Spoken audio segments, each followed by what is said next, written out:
My stars, it's me Missy, I'm back, and today I'm going to be playing a game demo called TOUCHSTARVED. Now, this game does not have a release date as of yet. It's being developed and published by Red Spring Studios.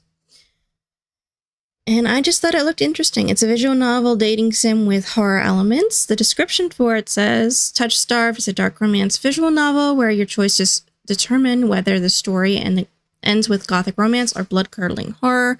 Explore an enigmatic city and find a cure for your curse by entrusting your fate to 5 love interests, each uniquely monstrous in their own way.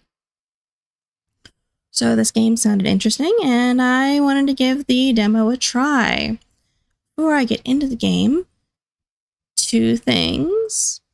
First thing, the Spaghetti Boy and Sedge 1. Thank you so much for following me on Twitch. I super duper appreciate it. Thank you, thank you, thank you. Second thing, guys, don't forget to like, subscribe, follow, do whatever the hell it is you guys would do. Oh, and click the notification bell. And in the description below, there will be a link to the Steam page for this game. So if you guys want to check it out, I do recommend clicking the link below. Anyway, with that, guys, let's get into the game. Shall we?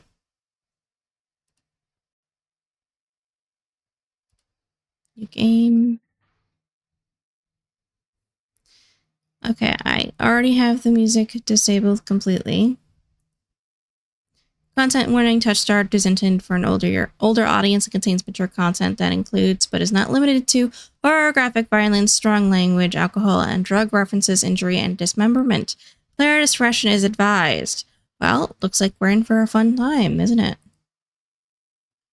You accept the content warning, please click to proceed. TOUCHSTARVED, your choices matter. The decisions you make may result in unique dialogue, interactions, or even choices in red text which contain exclusive content. Try playing through the demo more than once and choosing different options. You might even uncover a secret ending. Remember, there are no wrong choices, only interesting ones. Choose wisely and save often. Left click to progress text and dialogue. Mouse wheel up, rewind text and dialogue. Mouse wheel down progresses text and dialogue. Spacebar, hide the UI, press space again to bring it back. Okay. Missy. Choose my pronouns, okay.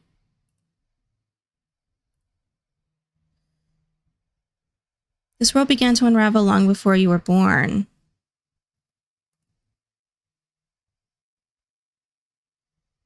All started with fogfall. Spectral mist bled from the seams where reality wore so thin it split. And from the fog emerged monsters and human beings with unnatural powers. Some possessed language and intellect, others were mindless beasts driven by a little more than bloodshed. An unrest spread and cities fell, humans cowered in fear while monsters thrived amid the chaos, and then there's you.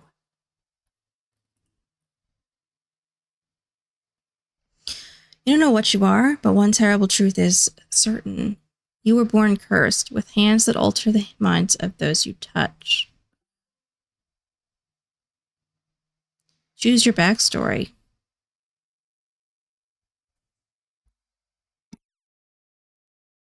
The Unnamed, a fallen oracle. You were raised as an oracle in a remote temple. The priest claimed your touch bestowed enlightenment, but a visiting mage revealed your curse for what it is. Spurred on by the mage's word, you fled in search of the cenobium. You regularly experience unnatural premonitions that rattle your body and soul. An innate sixth sense gives you a heightened awareness of hidden supernatural presences. The exile, a solitary survivor. You were exiled to a life far from civilization. Your only kinship was with an elderly hermit who taught you how to survive in the wild. He lost his life in search of a cure for you, but left you with a final lead to pursue the cenobium. You're a seasoned survivalist, well-versed in deciphering soulless behaviors. You gained fluency in various languages and an uncanny intuition for detecting danger. The Alchemist, an abandoned mage. An exiled cenobium mage took you in as a child, raising you as her apprentice. She seemed to take pity on your curse, but you discovered that she was cultivating you as a test subject. You fled to the cenobium seeking a cure. You're an experienced spellcaster with an encyclopedia of knowledge, alchemy, spellcraft, and history. With a little observation, you can identify the subtle effects of magic. Okay.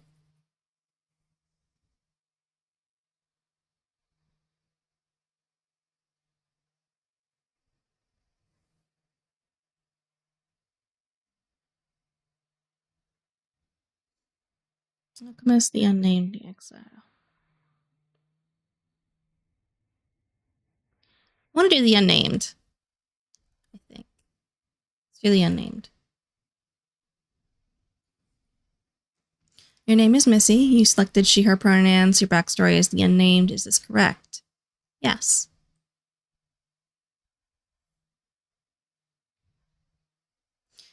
The wasteland stretches as far as the eye can see. There's nothing out here but death, the ever-present stench of decay, and countless sun-bleached bones cast like seeds across the barren land. I could say death doesn't scare me, but honestly, I'm desperate. It's been 2 weeks since I joined a caravan bound across the wastes. Finding a group that would accept me was a trial in itself. I can hide my hands and deflect probing questions.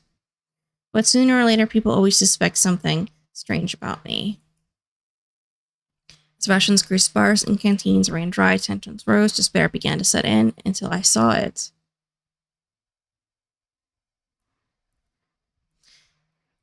Iridia, the city of knowledge, one of the last bastions of humanity left in the world and home to the famous academy called the Cenobium. All the world's knowledge gathered in one place. If there's anywhere I'll find a cure for my curse, it's there. 1 second, guys.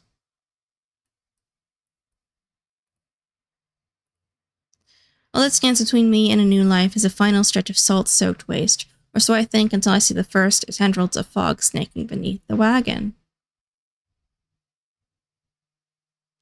Is this fogfall? My stomach sinks at the very whisper of it. A silent storm more devastating than fire, dangerous in cities, but a death sentence beyond them. A thick blanket of fog engulfs us, snuffing out lantern light. The wagon lurches to a stop. Eerie silence heavy as the mist falls over us. The only warning we get is a strangled scream. Stay back! No! The cry dissolves into wet gurgling. That scared the shit out of me. Then the wagon violently pitches to the side. I hit the ground hard, the air punched from my lungs. When I open my eyes, adrenaline lends sudden, awful clarity to the carnage around me.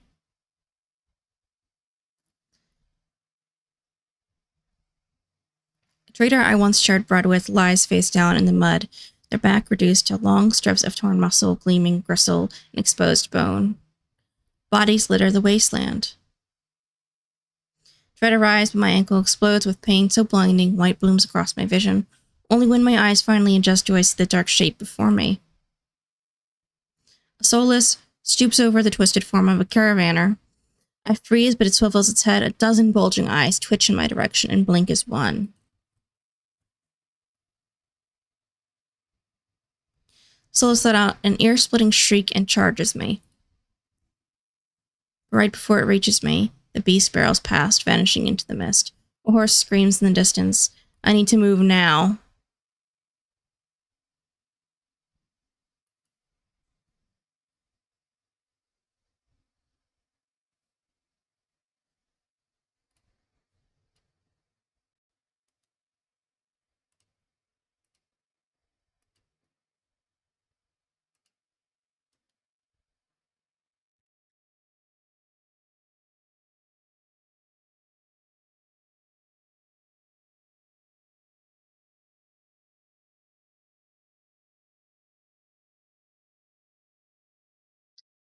I kind of want to head towards the wagon.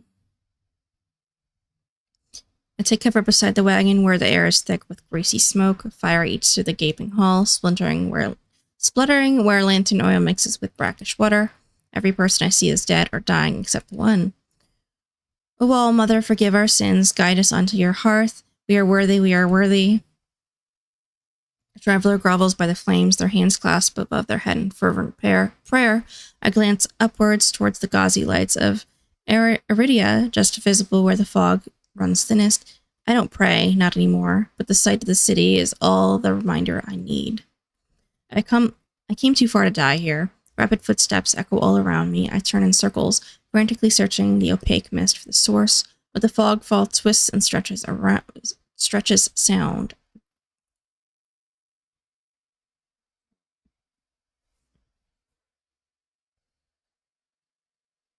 Suddenly, the caravan's driver bursts forth from the fog. Our eyes meet too late. He knocks me to the ground and slips in a patch of mud. The Solus instantly falls on him, catches the driver by his throat, and rakes his stomach with razor-sharp claws. He comes apart like wet paper, spilling intestines and viscera in a steaming tide. Fighting the urge to heave, I claw frantically through the slippery muck for a handhold. Shit!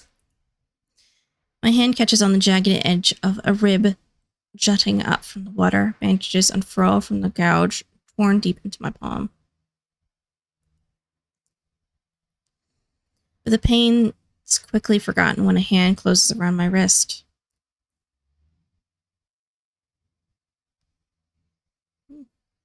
Can you stand? The prayer traveler leans over me. We need to run. They reach for my hand and I realize too late that my bandages have come undone. No, don't touch me. Sensation of their thumb brushing the back of my hand sends a shiver down my spine. All it takes is one touch, and in the space of a breath, my curse takes hold. Oh God. Their lips peel back into a deranged grin.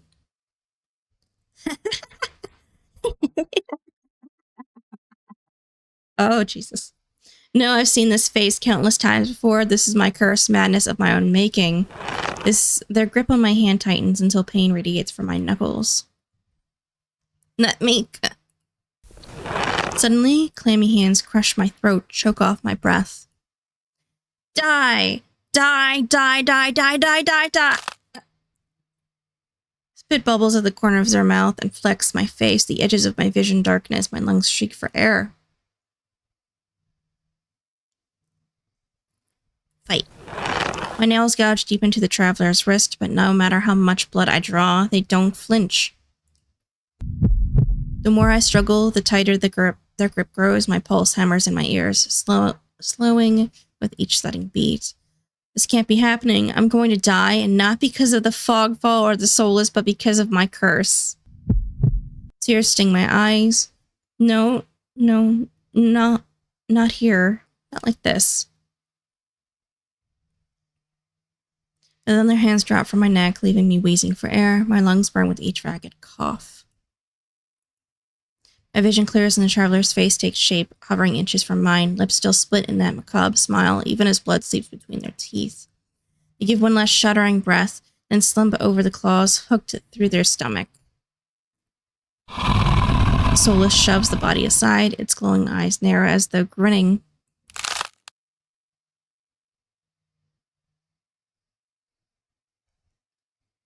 There's a flash of claws, red spills across my vision. I thought there'd be pain, but as I sink into the murky water, all I can feel is the grit of silt filling my mouth and the icy embrace of shallow water.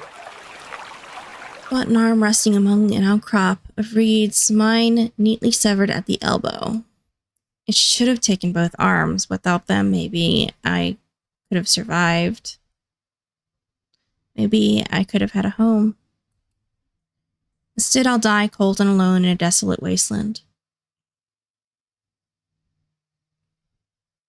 A fitting end for a monstrosity like me. Did I really just die? Oh! If this is death, it's not as bad as I feared. The cold is gone, as is the choking stench of bog water.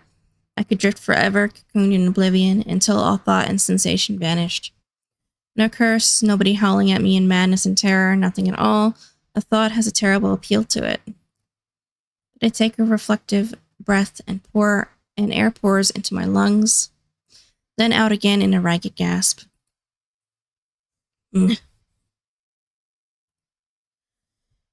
Feeling comes flooding back. Warm cloth on my bare skin, a firm surface underneath me, a strange tang of sulfur in the air. Do not be afraid.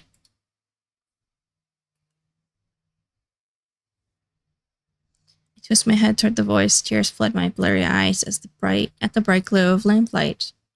Try not to move. The voice is calm, steady, and commanding, but more importantly, it's a stranger's voice. When thought cuts through my mental fog, I have no idea who this is, and I'm completely at their mercy. Stay away from me! My words come out in little more than a creaky whisper.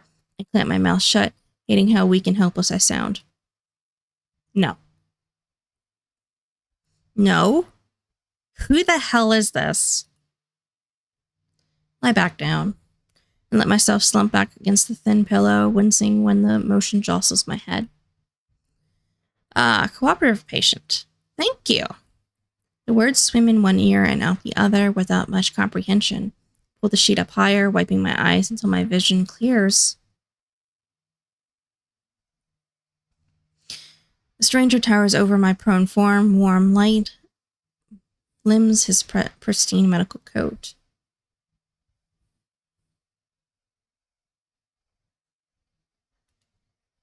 I instinctively shrink back, and that's when I realize I'm completely naked except for a thin linen sheet. Naked, lying on a low cot with a pair of sharp golden eyes watching my every move. Man's gaze flickers to my exposed, unbandaged hands. I plunge my hands under the sheet, though it's too late. He must have noticed what they look like. Strange. Cursed. Inhuman. I brace myself for his inevitable disgust, but his courteous smile lingers. He just watches in placid silence as I struggle to make sense of my surroundings. Where am I? Who are you? Be calm. You are safe here. Whoever this is, he clearly has no idea who or what I am. I've never been safe anywhere with anyone. Even the shrine of my childhood turned out to be a horrific lie. I scull, pulling the sheets protectively around myself. Where are my clothes?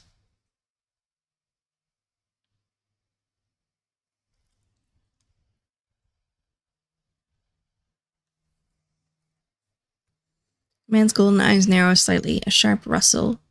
A sigh rustles the papers in his hands. I see you are not to be dissuaded. Your clothes were torn to shreds when I found you, but I procured replacements. The soft creaky rises from his chair, giving me a better view of my surroundings. This looks like a medical clinic. Bottles of silvery chemical concoctions line the counters in neat rows. The air makes my nose twitch, a faint whiff of smoke, and something distinctly metallic. The doctor produces a large, dense bundle of cloth, which he sets at my feet. At the feet of my cot, he's easily a head taller than most, and I have to crane my neck to look at him. Thank you. Should be polite if I can, especially since I don't know who this is, what he can do, and what he wants with me. Meeting his gaze sends a hot version down my spine. Something about him nags at me like a half-formed memory I can't place. Thank you. You are very welcome. I will leave you to get dressed. With a curt nod, he leaves through a narrow door. I hear a soft click as the lock turns behind him. When I don't hear any more footsteps, I reach for the bundle of clothes. An itch on my elbow stops me short. I reach down absently to rub it, then freeze when my fingers meet a neat line of stitches. I know what I saw. That beast took my arm clean off. And yet, the limb shows no sign of injury apart from the black stitches poking through my skin. I gingerly flex my fingers, feeling my heart race at the sensation. This is impossible. I should be dead. Or, at the very least, gasping out my last breaths. Squeeze my eyes shut, waiting for the pleasant dream to unravel, to wake up and find myself bleeding out in the swamp. But nothing happens. The seconds tick by, and my arm remains resolutely healed, my surroundings pristine and quiet. In numb disbelief, I grab the replacement clothes and begin stiffly pulling them on. They're thicker and warmer than mine were, bundled with a black woolen cloak, but there's one thing still missing: my bandages. The doctor didn't leave me with any, though I know he saw my hands. I slide off the bed and take a few unsteady steps towards one of the drawers. If this is indeed a doctor's clinic, there must be bandages somewhere. I start to open drawers at random, and of course, that's when the door swings open. Are you looking for something? Whirl around, clutching a thick roll of clean bandages. I try to step back from him, but my legs bump against the cot. Your caution is understandable, though. If I meant you any harm, you would know. That doesn't make me feel better in the slightest. He makes no move toward me, so I quickly wind the bandages around my hands. The glowing scars and molted skin disappear under a layer of clean white cotton.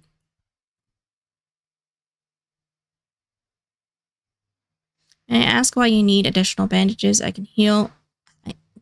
I can't read today, guys. Sorry. May I ask why you need additional bandages? I can help if you tell me what ails you.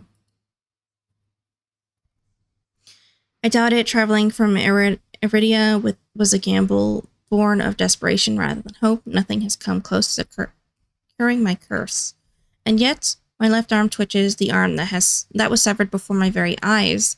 The doctor's unblinking gaze follows my every move. It's clear he won't drop this without some sort of answer. The bandages protect me, and they warn others to stay away.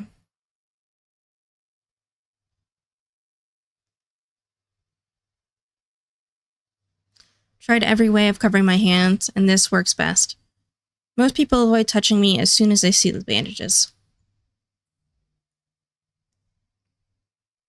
An illness, then, or a less mundane affliction spread by contact? I flinch. He doesn't even sound surprised, and that's far too close to the truth for comfort. Decline to answer. Well, it's personal, and I don't really want to get into it. I have treated every affliction under the sun. I may have answers that you do not. An involuntary snort of laughter escapes me. Where would I even begin? Would he even believe me if I told him?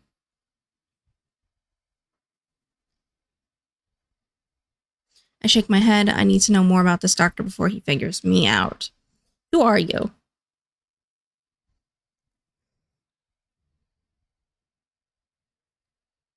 You may call me Chorus? Chorus? I could be saying that wrong. Hopefully I'm not. And where exactly am I? Iridia, which I assume was your caravan's destination. I can think of nowhere else for a group of travelers to go. Iridia, so I made it to the city of knowledge after all. I should feel relieved, but all I can manage is a vague sense of increasing unease. How did I end up here? I brought you to my clinic, of course. You were the only survivor from the caravan, barely clinging to life. You needed immediate treatment. Which you provided? Yes. He says it so simply, as if I'm a small child and he's explaining basic addition to me. I frown and flex the fingers on my recently healed arm. Aside from being a bit stiff, it feels fine. Thoroughly attached to me. You're saying that you stitched my arm back on. Pardon? A Solus attacked the caravan. It ripped everyone to shreds. It tore my arm clean off. But when I woke up here, I trail off bewildered. I've never heard of any magic that could heal a mortal wound. The doctor, Chorus, pinches the bridge of his nose. He sits back in his chair quiet for a long time. I do not know where you came from, but Viridia is the city of knowledge and deadly secrets alike. Information is power, and one should not give or receive it freely. Since you refuse to divulge your secrets, I will not divulge mine. I do not even know your name. You are new to Iridia, so I will overlook the specific breach of etiquette. Do not expect others to extend the same courtesy. Okay. Do you understand? He glances at my freshly bandaged hands. Loath though I am to admit it, he has a point. I'm a complete stranger to him, yet he saved my life. I take a deep, steady breath, Studying breath, this time when I speak, I sound a bit more like myself. Missy, my name is Missy. It's a pleasure to meet you, Missy. There's a little more warmth in his smile, his polite demeanor back in an instant. I want to ask him why, but he said he wouldn't divulge his secrets, so I don't know. Thank you for saving me. Thank you for saving my life. A chance to smile in return, even if he won't explain how he did the impossible. There's no doubt in my mind that I'd be dead if not for Curtis. Think nothing of it. I'm not sure if he's just being excessively courteous, but his words only raise more urgent questions. I have to ask, why did you save me? You don't know me. The question seems to startle Curtis. I could hardly leave you to die in the wastes. Assisting those in need is the very essence of a doctor's duty. Never met a doctor who also handed out free clothes. My fingers find the edge of the cloak. There's a subtle but delicately embroidered pattern around the hem. I try not to think about what price Curtis might demand for such well-made clothes. No, I suppose not. Forgive my presumption. Oh my god. Forgive my presumption. I rarely come across such a fascinating patient. I blink. What did he just say? I simply meant that if you would cling to life so resolutely or brave such a perilous journey to Iridia. Could not help being curious about you, Missy. His voice dips to a soft murmur, and he abruptly looks away from me. You're pretty curious yourself. Am I? Well, I haven't forgotten about my arm. I wiggle my intact fingers at him. Clearly not. But you haven't asked me for any payment either. I require none from you. Travelers do not have an abundance of coin, and leaving you destitute in a strange place would be unethical. I fall silent, unsure of what to say. Nobody would help a horror like me for free. There has to be some kind of catch or trick, right? A loud knock at the front door stops our conversation, cold and spares me from having to say anything else. Judy calls. Unfortunately, you are not my only patient today. The knocking grows more insistent, and Curtis lets out a tired sigh. Please wait. Though he says it quietly, the clamor of on the other side of the door abruptly stops. Do you need anything before you leave, Missy? Oh, between the soulless attack and my miraculous survival, I'd almost forgotten why I came to Iridia in the first place. I need directions to the cenobium. Look on his face is downright chilling. He pauses, choosing his words with cold deliberation when he speaks again.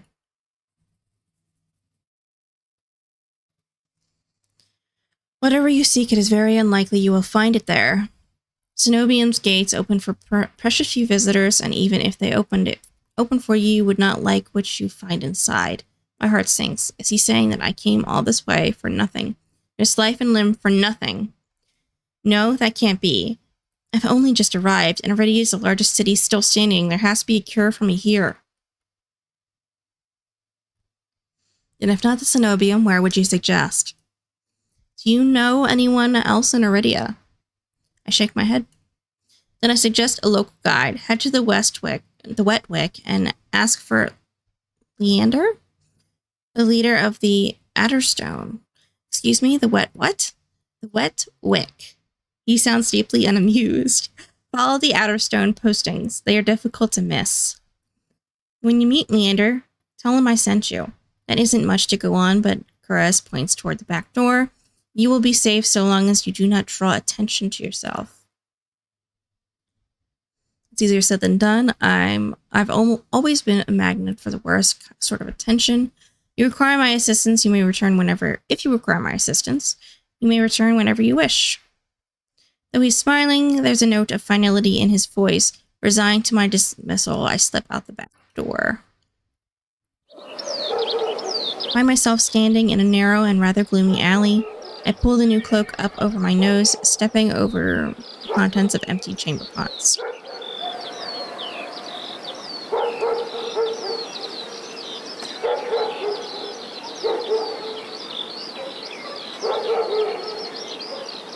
Alright guys, I needed a sip of water. Something weighs heavily inside the cloak's pocket. My coin purse. Every last coin that I'd scraped together from the journey to Iridia is still inside. The purse doesn't even look like it was opened. There were so few coins to begin with, they probably weren't worth stealing. Glance back at the clinic's closed door. Curtis didn't take any payment. He didn't even ask for a future favor.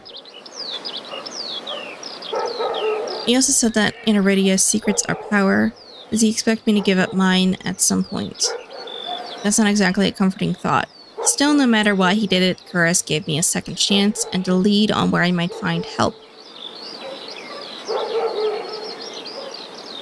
Better get going before he changes his mind. I squeeze out of the alley into the crowded main street. The line outside Curtis's clinic stretches down the road. Two thin peddlers queue alongside weathered elders. If any place is in desperate need of a free clinic, it's this one.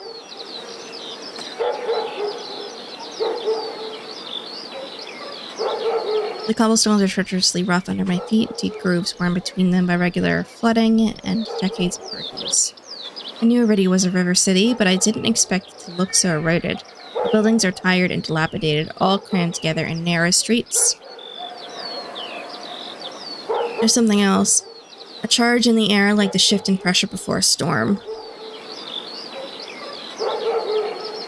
It's subtle, a little more than a faint, persistent thrumming, but I can't seem to shake the sensation. A child darts by, clutching something greasy wrapped in paper. The smell of fried food drifts over to me, and my stomach gives a faint gurgle.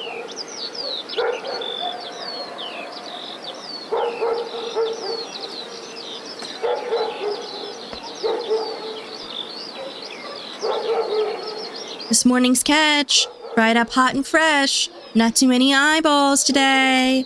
Ugh. That sounds disgusting, but I'm starving, so I duck my head under the stall's grubby awning.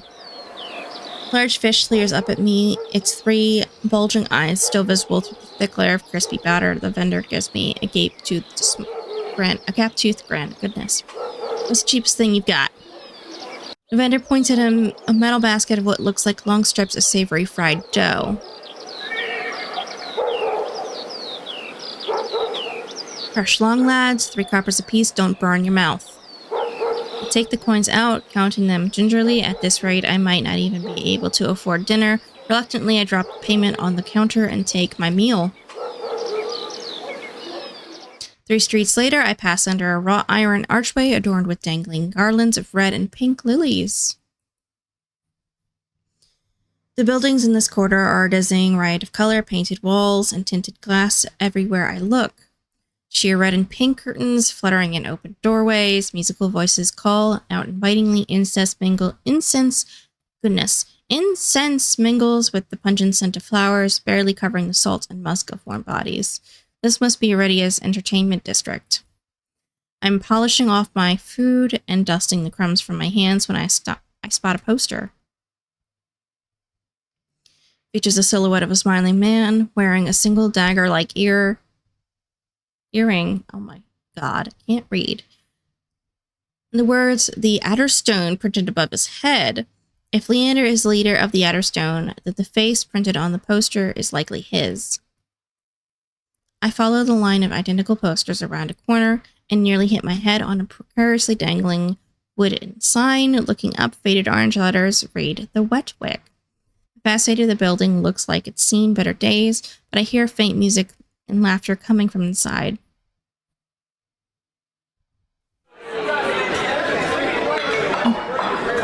It's not even midday yet. The Wet Wick is packed.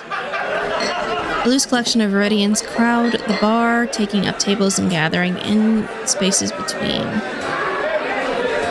They speak amongst each other in hushed voices, their faces drawn grit and grave. I can sense their apprehension even without hearing their words. Cursory glance doesn't turn up anyone with a dagger-shaped earring, and I'm considering searching the bar when a loud voice carries across the room. Now, I'm no prior or curator. I'm not much for paperwork or pencil pushing. And honestly, I don't even think those robes come in my size. I crane my neck, but the crowd is too dense for me to see the speaker. Gather around, I want to show you all something. There's no time to move out of the way. The audience surges towards the center of the room in a sudden torrent. I'm caught and swept along with them. Hey! The clatter of falling chairs and tables being shoved aside drowns out my complaints. I thrash and throw out my elbows as heavy bodies press against mine. My hip knocks into a table. I grip it, holding on tight, steady myself, but the crowd has stilled. A pair of gilded boots stride across the tabletop. If you want nothing but guidelines and practical policies and needless bureaucracy, you know where to go. I drag my eyes upward. A man towers on the table in front of me, arms spread as he addresses his rapt audience. But I'm not going to wait for word from on high. His impassioned words provoke nods and excited whispers. But nothing is as captivating as his brilliant smile. He beams the crowd around him, a performer on his makeshift stage. And unlike those clerics, I don't need the abbess's approval to cast a spell or two. As he raises his hands above the audience, the dagger-shaped earring dangling from his left ear catches the light in a flash of gold. Seems I've found Leander. These are our streets. We make our own luck here. He snaps and flashes. A pale green light erupts from his hand. Oh! With the flick of his wrist, Leander conjures a ribbon of glittering light. Delicate flower stems sprout from between his pinched fingers. One by one, glowing lily petals unfurl. Leander raises the flowers with a flourish, and the bar bursts with clapping and cheers. A magic demonstration was the last thing I expected from a place called the Wet Wig. Leander plucks the shimmering flowers out of the air and turns in a slow circle. Now, who could use some good luck? Eager onlookers scoot closer to the table. Leander's cool green eyes slide right over them and lock on to me instead. How about you? My chest grows tight. Suddenly, I'm in the spotlight. Take the flowers. I reach out and take the flowers from him, all too aware of my trembling fingers. There's no weight to them, only a faint warmth that radiates from the stems. As soon as the lilies leave Leander's hand, they dim and they fade away in a shower of opulescent light. To my surprise, Leander laughs under his breath. That's the problem with flowers. They don't last long, but they leave an impression, right? He grins at me, and I find myself smiling back. Leander steps off the table, dropping among the excited crowd with a click. All right, show's over. Back to work, everyone. The audience disappears, and Leander... The audience disperses, and Leander heads toward the bar. Now's my chance. I stare after him, only to find myself face to face with one of his followers. Where do you think you're going? I need to talk to Leander? And half of Lowtown. Leander's busy right now. Adderstone's business. Come back tonight. After the moment we shared, surely Leander could spare a word. But the follower crosses her arms and moves. I glance over her shoulder, hoping to catch a glimpse of Leander. As though sensing my gaze, he looks up, and for a moment our eyes lock. Then Leander turns away to murmur something to the group gathered around him. The follower moves to block my view. You hear me? I'm not looking for trouble. This Dr. Chris said I should find Leander. That's... She's interrupted by a hand resting on her shoulder. Chris sent you. He said you could help me. Leander nods to the woman and she steps aside wordlessly. Follow me. He leads me to the crowded bar. There's so little room that his broad shoulder presses against mine. I tense, but he doesn't seem to mind at all. Sorry about that. The Understone watch out for one another, but they can be overprotective at times. Lesson learned. Leander flashes me a broad grin. You knew her already, aren't you? He says it with a genuine air of curiosity. Do I stick out that much? No, but I'm certain I remember seeing a face as lovely as yours around Lowtown. My eyes drop to the polished countertop. I'm not used to flattery, and being this close makes eye contact difficult. As if on cue, the bartender approaches us. What'll it be? Surprise me and add anything my friend wants to my tab. Water's good.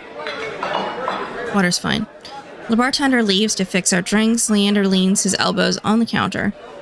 His sleeves right up, revealing a long, raised scar. I catch myself following its winding path across his forearm. Leander's eyes wander over me in return. When I look on my bandaged hands, a bitter taste rises in my throat. Here come the questions. Is there any chance Kura sent you here for cheap drinks or barely edible appetizers? No. He pushes his hair back from his forehead, sighing when it immediately falls back into place. That's the doctor for you. Always business. I'm not sure he even knows how to relax. Bartender pushes a pair of glasses our way. I don't realize how thirsty I am until the cool water touches my lips. Beside me, Leander takes a deep swig from his glass. So, how can I help you? Need to get to the cenobium. As soon as the word cenobium leaves my mouth, the group standing nearby falls silent. From the weary looks thrown my way, it's clear I've broken some taboo. It had to be the cenobium. Leander pushes away from the counter. Let's continue this conversation outside. I rise to follow him.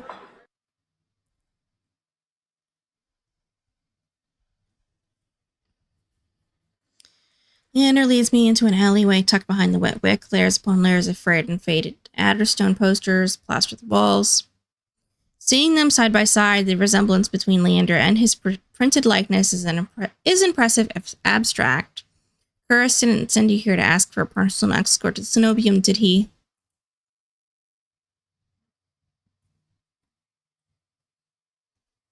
From his tone, he already knows the answer. No, he suggested that I reconsider. Yet here you are, asking about a guide anyway. He looks at me expectantly. I don't want to tell him about my curse. The less people know about my monstrous capabilities, the better. Thankfully, Leander takes my reluctant silence as an answer.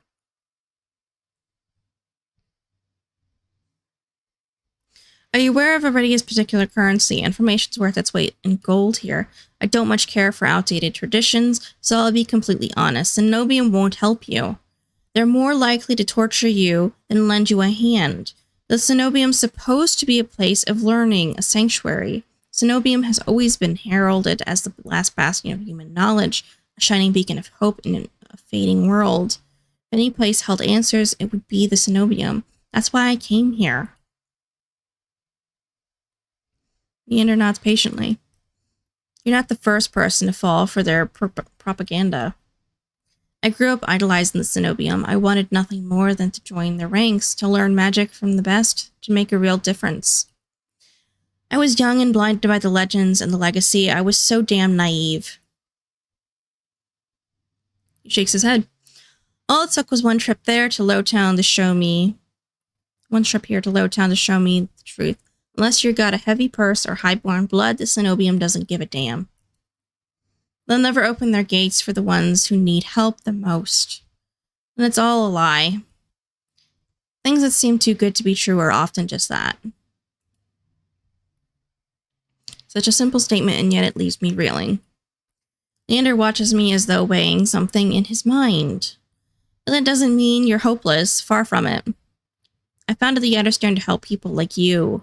We settled disputes, slay for El Solis. Hell, we've even been known to patch a leaky roof or two. Whatever troubles you, we can help, free of charge. I'm shaking my head before he's even finished his speech. My patience is wearing dangerously thin. I appreciate the offer, but my problem can't be solved by a group of good Samaritans. To my charge, and Leander doesn't look remotely surprised. Then you're looking for help with something serious, something not even Kuros could crack.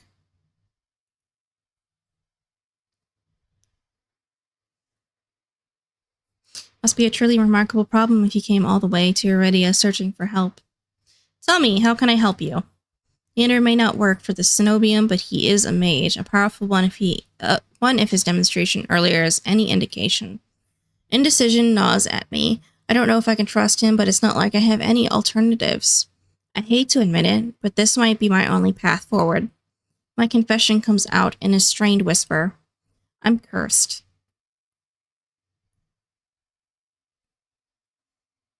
He looks me up and down, takes in my face, my eyes, and finally my hands. Is that why you bandage your hands? My touch is dangerous. It changes people, hurts them. Before I've even finished, Leander pulls his left glove off. He flexes his fingers and grins. All right, let's see it. As he offers me his hand, a prismatic flash of magic ripples across his palm, but I'm already shrinking backwards. I can't. I don't care how confident Leander is. I won't allow myself to hurt him to see his kind face unrecognizably warped. I don't want to hurt you. I'll be fine, trust me. I've seen enough curses and hexes to last me 2 lifetimes, but I'm still standing. Do you really think Curse would send you here if I couldn't handle it? How should I know? I only met him today. I'm twice as good as any Cenobium mage. If anyone can help you, it's me. You don't know what you're asking me. I'm asking you to trust me. I look from Leander's outstretched hand to his confident smile. Then I begin unwinding the bandages from my hand. If you lose control, don't say I didn't warn you. You can tie me up first if it makes you feel better. His attempt at levity does little to comfort me. With each joint I expose, I grow increasingly certain that this is a terrible idea, but if he's bothered by how my hand looks, he doesn't show it. All right, deep breath, on my count. My fingers hover shakily over Leander's palm. 3, 2, 1. Touch him. I tap his palm once as quickly as possible. It's barely more than a brush, but that's all it ever takes. Heart racing, my eyes dart to his face, but Leander only smiles gently. See? It can't be. When I reach for his palm again, Leander catches my wrist before I can pull back. I told you, there's really nothing to worry about. He trails off when my thumb grazes the soft skin of his inner wrist. I search Leander's face for traces of madness, but his eyes remain a clear, soft green.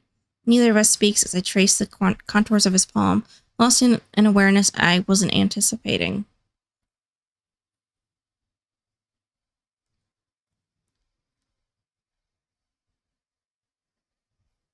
It's not as though I've never been touched before. My curse only extends to my hands, and desperation spurs creativity. But all that pales in comparison to this. I've never experienced such an intimacy. My fingers, long deprived by years of bandaging, pick up every single detail that grooves along his palm, the smooth shell of his nails, the bones in his wrist.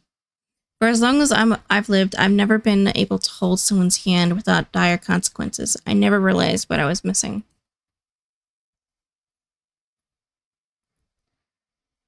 While Leander's pulse is steady, mine hammers as fear gives way to excitement.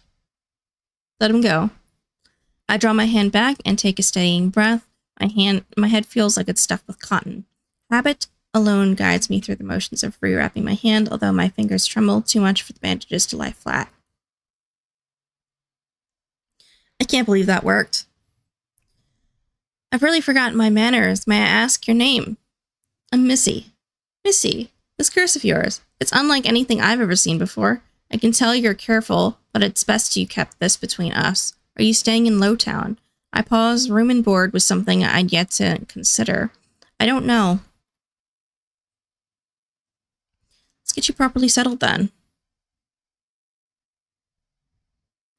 The Wick is noticeably quieter without their leader. Most of Leander's followers have disappeared, or in a few cases fallen asleep beside their drinks.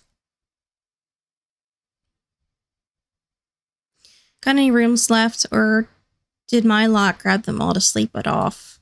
Bartender, who I now realize doubles as an innkeeper, slides a key onto the counter.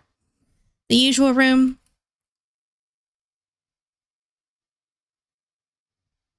Leander's laugh sounds slightly strained. No, not today. This is just my friend, Missy. Right, stay as long as you like. You two have fun. Have fun. Leander clears his throat, then holds the key out to me. I hesitate. My coin purse barely holds enough for a day's worth of meals, let alone a room. How much do I owe you? Nothing. My treat, since you shared your secret. Food, drink, a warm bed, anything you need. Carefully, I take the key from him. It's small but heavy in my palm. Never expected to have a warm bed in Iridia, let alone free meals. Thank you. Iridia is twice as dangerous as it is wondrous. Be careful out there. And if you need a reprieve from what haunts you, come find me. I nod, taking one last look at the gleaming bronze key before tucking it into the pocket of my cloak for safekeeping. Leonard gives me a friendly wave before returning to the bar.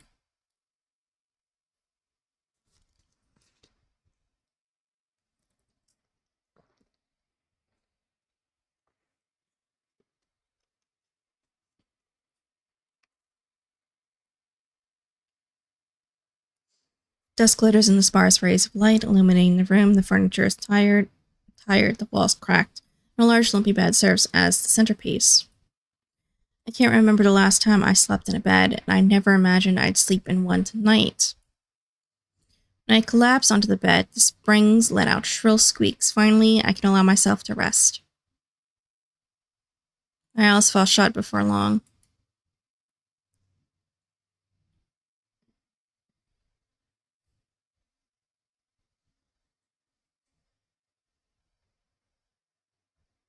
I wake up to pale sunlight filtering through the room, through the narrow window. Despite the clamor of tavern below, the precious hours of rest have restored my strength and gifted me a flicker of cautious optimism. If I played my cards right, today would be the day I get closer to finding a cure.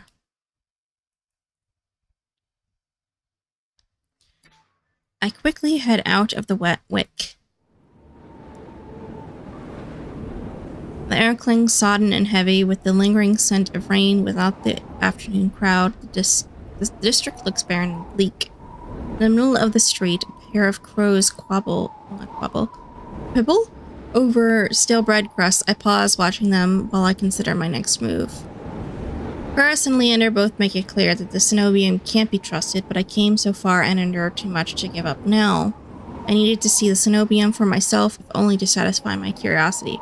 Surely someone in the bar can point me in the right direction. About to turn back when a shadow passes over me. A cloud, I think, until a puff of hot breath tickles the back of my neck. The shadow trickles down the street in rivulets, formless, dark, spreads like ink into blotted shapes. Claws stretch, a muzzle splits open to reveal long, jagged teeth. A growl rumbles so low and deep, I feel it in my chest. I want to run, to scream, but I feel trapped, as though the slightest movement or breath will snap the jaws around me shut. No, I won't let it end like this. I'm going to die. If I'm going to die, I want to look at, oh my god, look what got me in the eye first. I steel myself, then turn. Ain't shit here. A shadow vanishes as quickly as it came, and I'm left standing in the middle of the street, alone, save for a figure reclining in the shade of a nearby stoop. Who the fuck are you? A monster, that much is clear from a glance, one that could nearly be mistaken for a human were it not for the tufted ears and tail curled round his ankle. Or the dusk pink eyes with pupils that sharpen like needles when they fall on me. Mila gazes in the monster and crosses his long legs. His hair gleams a shade of red that reminds me unsettlingly of blood where it curls around his collared throat. Jumpy, aren't you? His tone is so light and carefree that I glance over my shoulder to make sure he's speaking to me. When I look back, the stranger props his chin on his knuckles and regards me with an inscrutable grin. Did you see that shadow just now? It was massive, moved like a beast. Even as I speak, I'm aware of how ridiculous I must sound, but the stranger's smile doesn't falter. The only beasts I've seen are the Wick's drooling regulars, though this did catch my eye. The flick of his wrist, my in-room key dangles from his finger. It turns on its chain, glittering when it catches the light. My hands fly to my cloak pockets, and sure enough, find them flat. He crooks his finger, beckoning.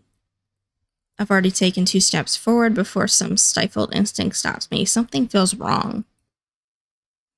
I'm still on the edge, summering with so much adrenaline that the stranger's shadow flickers at the edges of my vision. I always seem to attract the worst kind of attention, but I can't get rattled now.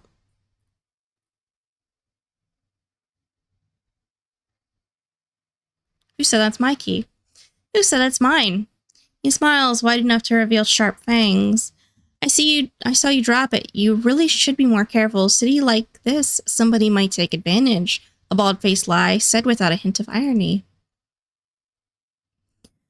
I approach the monster, careful to keep an arm's length away. He doesn't look dangerous, but the most deadly ones never do. So are you a cat or a fox like me? I want to know.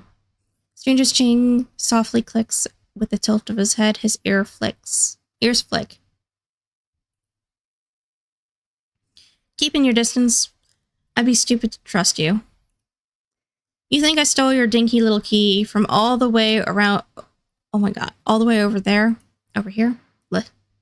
He gives an exaggerated sigh. I'm good with my hands, but not that good. Do I really look like a common thief to you? He's got me there. The sheer fabric of his sleeves alone would be too expensive for most street thieves. Hell, his shoes look like they cost more than I spent traveling here. And then there's a shop behind him. No matter the city parted, pink curtains only ever mean one thing. Not looking to buy, and I doubt I could afford your services anyway. Oh god, no. Luckily for you, I don't charge. Man runs the tip of his tongue over a fang, and for the first time since I stepped into that shadow, I feel something other than dread. My face grows hot. I didn't mean to assume. I'm flattered, really. Did you think you could pay to pet my ears? I just need my key back. Ask nicely and I might even let you tug my tail. Just throw it here. So, some spindly little street urchin can snatch it and run. He raises my key and tilts his head so he can watch it dangle back and forth.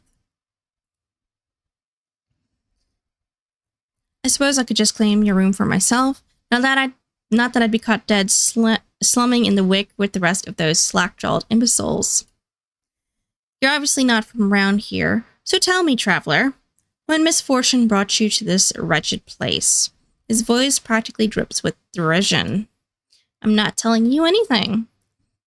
What could have possibly drawn you to this dreary little pig pen, I wonder? He listlessly watches the arc of my key swinging around his finger.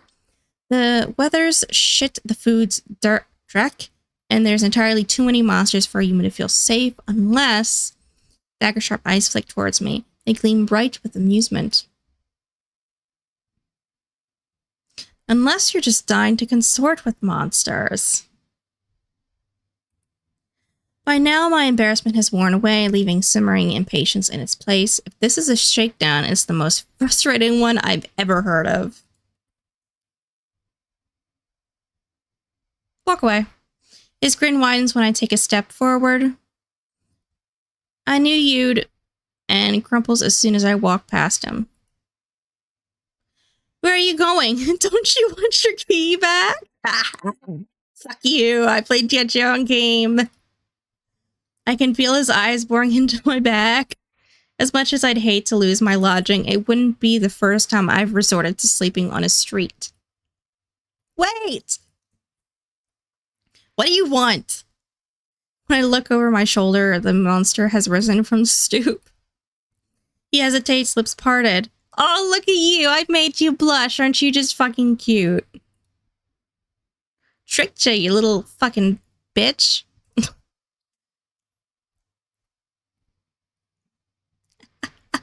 I can't believe that okay. I can't believe that was even an option. Our eyes meet for a heartbeat before his dart away, the tip of his tail thrashing against the ground. Don't get the wrong idea. I was only playing. I never meant to offend you. He says it carelessly, but I don't miss the way he studies my face for a reaction.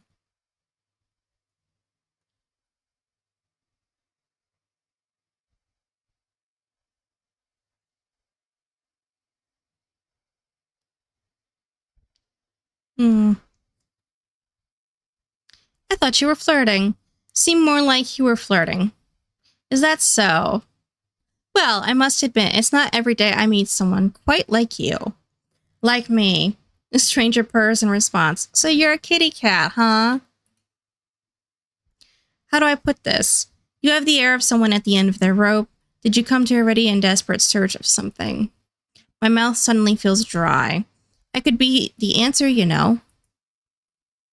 Oh, he is flirting. I should have seen where this was going. How'd you know that I spent all my money, starved, and nearly died in... How'd you know that I spent all my money, starved, and nearly died in a swamp, just so I could crawl into bed with the first thirsty monster I meet? Ha! That earns me a burst of breathy laughter. He gazes at me under his dark lashes. Aren't you funny? Could you be any more obvious? I've been told subtlety's not my strength. So, your place or mine? I'd invite you if I had my key. If only I had my key, I might be able to invite you up.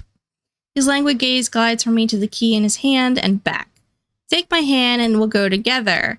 The more he flirts, the more convinced I become that this is some kind of trap. No matter how innocent monsters look, they always have tricks up their sleeves. And something tells me that this one's more dangerous than he lets on, even if he has a lovely laugh. I don't know what you want or why you're messing with me, but I'm not coming any closer until I know you aren't going to attack me or bite. Oh, Jesus. I won't bite hard unless you beg me. No matter what I say, he finds a way to twist my words into innuendo. Even when I'm silent, he goes on as though we're having a conversation, not a standoff. Do you like dancing? There's a traveling troupe performing in Hightown tonight. Their ludist is utterly exquisite, truly a performance to die for. There's life in this dreadful place if you know where to look. You sound like you know the city well. Monster's gaze flickers from me to the key hanging from his finger. Naturally, the stump was little more than a miserable little smear on a map when I first arrived. Hightown, Lowtown, I knew Iridia like the back of my hand. I know Iridia like the back of my hand. What about the Cenobium? Do you know where that is? His smile vanishes. Surely you've seen it, that absurdly large tower looming over the rest. It's a little hard to miss.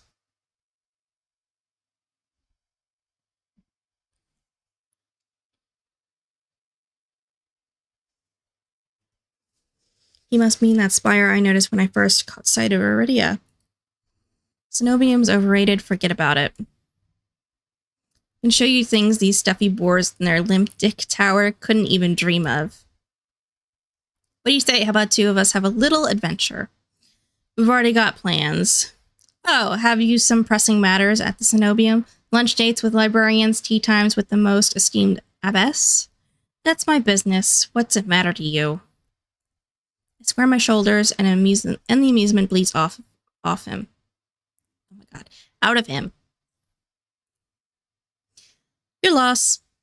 The stranger, finally bored of his own tedious game, extends his hand towards me. The key rests on his palm, neatly dividing skin and leather. When he makes no other move, I reach for the key, but as soon as my fingers graze smooth brass, his hand springs shut around my elbow. Hey! He yanks me down and I stagger, my shoes slipping on the steps.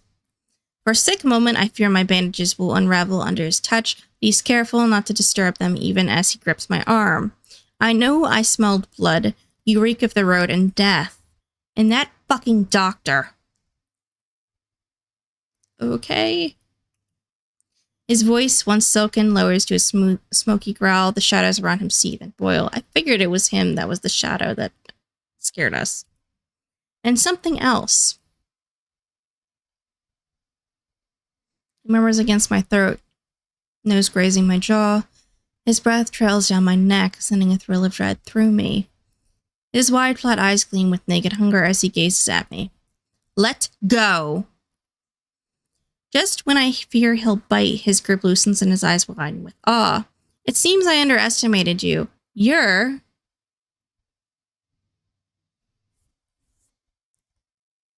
Fury? The stranger's ears flatten, and he releases me with a short breath. I yank my arm back, massaging my bandages. He twists around to see a woman duck out from the curtains behind him. Her pressed white uniform marks her as a cleric of the Cenobium. I leave you for all of what, 10 minutes, and you're making trouble again? Will you quit harassing the tourists? Stranger, Veer, I take. Fury? It rolls his eyes and flashes the cleric a withering smile. So suspicious. Can't you see this as a friend of mine? A natural liar, he grins at me, and his tail switches coyly. The woman purses her lips at me, clearly unconvinced. I open my mouth to correct him, but Veer cuts in. I was graciously offering my dear friend some free advice. Though his voice remains light and cheerful, his expression darkens. Dangerous, drawn to you like a moth to flame. Will always find you given time. Dangerous, drawn to you like a moth to flame. It will always find you given time. Great. The woman clucks her tongue as though she's heard this radical 102 times. Word of the wise, don't take free advice from lazy foxes lounging in the street. This crook would sell water to a drowning man for the sheer enjoyment of it. So you are a fox. She shrugs off a wilting look from Veery. How about V? Your name is V now. Oh, please, any friend of yours knows it's true. No, hold still. V rises gracefully at her approach. He pushes his hair aside so it drapes over one shoulder, exposing the long line of his neck. And suddenly it dawns on me that the jangling I heard earlier wasn't coming from his harness, but a heavy iron chain wound around a hitching post and padlocked to the back of his collar. The woman produces a crowded keyring from her pocket. She rifles through a dozen identical keys before selecting one and slotting into the lock. Come on, unless your friend's tagging along on our merry little solace hunt. They're hunting for solace. Inside the city, words momentarily fail me. The cleric regards me with a polite, if tight smile before marching down the stairs. V lingers. He stretches his arms over his head with a yawn, and I try not to stare at the way his stomach flattens when he arches his back. Your little secret's safe with me. Try not to get yourself killed, V hops off the stoop and bounds after the woman. His tail sways merrily as though he hadn't just lied and threatened me.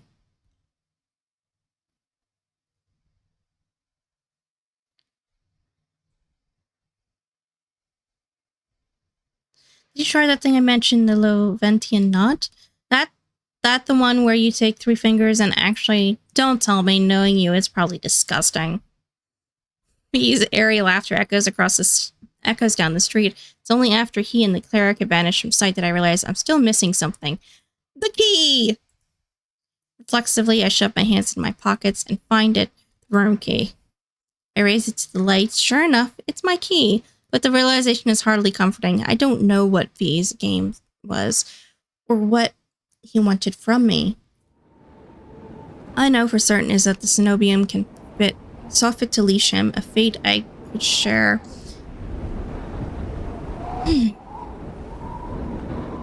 All I know for certain is that the Cenobium saw fit to leash him, a fate I could share if that's what his vague warning meant. I let my eyes drift skyward past the lanterns gently swaying in the breeze to the Cenobium faintly visible through the haze. Just one glimpse is all I need, then I can put this all behind me. This time the key goes into my coin purse for safekeeping.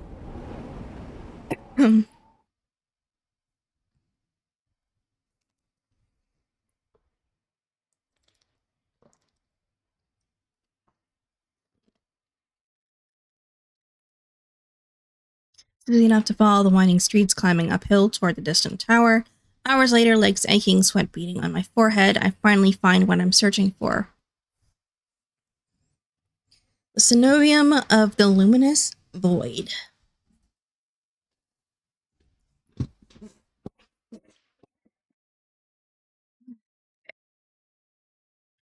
Stands at the highest point of Iridia, surrounded by cold, white walls. Well-dressed people stroll down the walkways, ignoring the massive tower in their midst.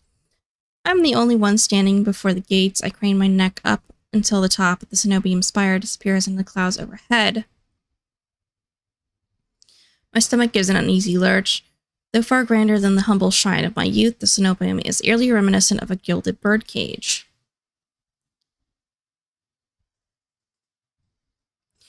Knocking seems like a terrible idea, but I don't see any other way of making my presence known. I'm halfway up the steps when something moves in my peripheral vision. Shouty figure crouches beneath one of the white walls. They reach out and tug out on a vine as if testing its strength. Oi, you there! A shadow vanishes as quickly as I spotted it, and a gaunt-faced man in a crisp truckle uniform marches up the steps toward me. Another tourist. Get out of here. Once you're done gawking. Dismissive wave accompanies his equally dismissive words, and he turns without even waiting for my response. I look back at where I saw the intruder, but there's nothing, just the leaves blowing gently in a cool breeze. I step away from the gates, helplessness washing over me. Hello? A whisper coats the back of my ear, hot and syrupy. I jerk away, but find no one beside me. Instead, halfway down the staircase, I spot a girl peering up at me. She's barefoot, draped in silver layers of worn, moth-eaten clothing. Peculiar metal jewelry hangs around her face and jingles with each slight movement. Her eyes are her most striking feature. They shine a scorching, unnatural crimson. It feels like staring into the sun, and yet I'm strangely captivated by her. She tilts her head, the tinkling of metal riding the wind. Do you need help? I don't trust her. I don't. Unsure how to respond, the air is charged with mysterious energy, as if each of my words is worth its weight in gold. But after the experience I've just had, I'm not too keen on trusting strangers. No, I don't. The giggle she makes is a chiming, fluttering sound. Don't worry, I won't hurt you. She dips into a polite curtsy. My name is Iris. I was like you once, hopeless and alone. The ones in the tower won't help with your pain. I might be able to, though. I try not to dwell on the fact that I'm recognizably desperate. Instead, I focus on her vague offer as I descend the steps. You don't know what I'm looking for. You need what everyone needs in this world. A miracle. Iris turns and my thoughts abruptly scatter. Pitted skin snakes down her shoulders blooming from a gaping hole in the back of her neck. Pitted skin snakes. A shuddering breath escapes me. The fuck? Whatever disease she had consumed her from the inside out. How is she able to move or breathe? It's impossible. She shouldn't be alive, and yet I only get a glimpse before she faces me once more, this time looking a bit bashful. I know it's not pretty, but that's not what matters. The sea spring can cure anything. It can cure you, too. Her shining eyes flick to my bandaged hands, then up again so quick I nearly miss it. I stand there wordlessly. It's a twisted miracle, but a miracle nonetheless. She extends a hand out to me, her delicate fingers outstretched. I can take you there, if you'd like. You can decide on your own when you see it. Her hand is frail, marred with tiny wounds. It's the emblem of vulnerability, the complete opposite of the Cenobium's mocking and impenetrable gates. And if I say no, it's your choice. The truth is, I don't have much of a choice. Not right now, at least. I wonder if Iris knows that somehow. If there is any hope of finding a cure, I need to follow every lead, including seeing this sea spring for myself. Take her hand. I cautiously slide my hand into hers. Her skin is ice cold through my bandages. We descend from the higher streets, abandoning their gilded decadence as we cross the river, the wet, derelict districts hold more familiarity for me. However, Iris leads me further still until I am met with an all too familiar sight. My gut lurches when I face the open horizon. The sea spring is straight ahead. Iridia's outskirts are hardly recognizable in daylight, but venturing beyond city walls is a gamble I wasn't prepared to take so soon. I shake my head and pull away from Iris. I'm not leaving the city. She circles in front of me with a placating gesture. Don't be scared. I promise you, it's all right. You're as safe inside the city as outside of it, and this stretch before you is the safest of all. She casts a wistful gaze out over the wastes as if admiring something beyond the vista. This region belongs to Ace? Ace? Some call him a gang leader, but he's much more than that.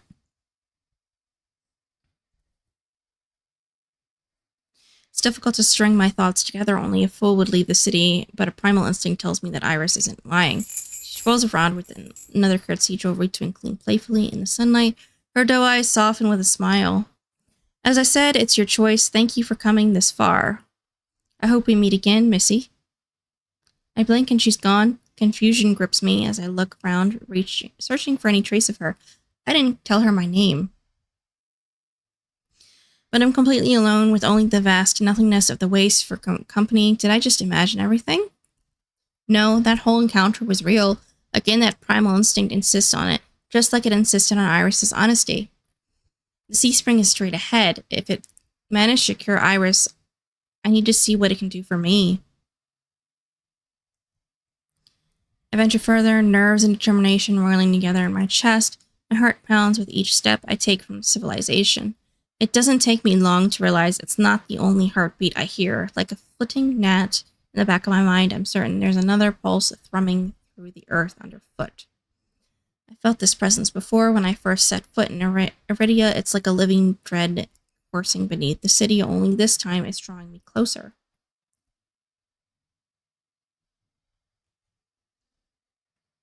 For what seems like an eternity, I force each foot forward, one step, then another, until a realization hits me. I never told Iris my name. Uh-huh. Something pierces the horizon ahead of me, a building nestled in a tall cliffside.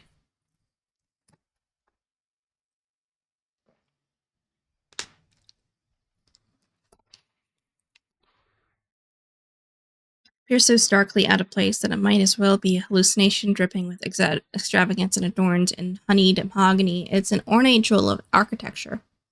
Dark silhouettes skirt it on both sides. Trees, I think, until I'm close enough to realize what I mistook for branches were spikes jutting tendrils. Soulless, several of them watch me in the distance like statues. Flashes of last night chase me, the gushes of blood and screams of death, the smell of burning flesh and sour bile. I can't go through that again. I won't. Exploding into a messy sprint, I push my legs as fast as they'll take me toward the decorated building. The next thing I know, I'm dashing up wooden stairs and crashing through towering double doors.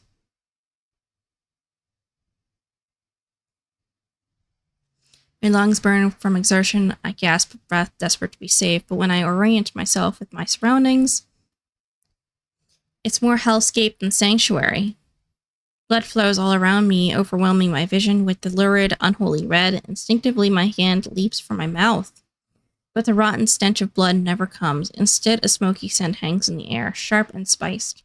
I swallow thickly, convincing myself that it's not as gruesome as it appears. This has to be the sea spring, the place that grants miracles. Tall pillars flank me. Blanketed in written notes, seated pillows scatter the floor. A rustic cattle sits nearby. Someone must live here, despite how eerily empty it is.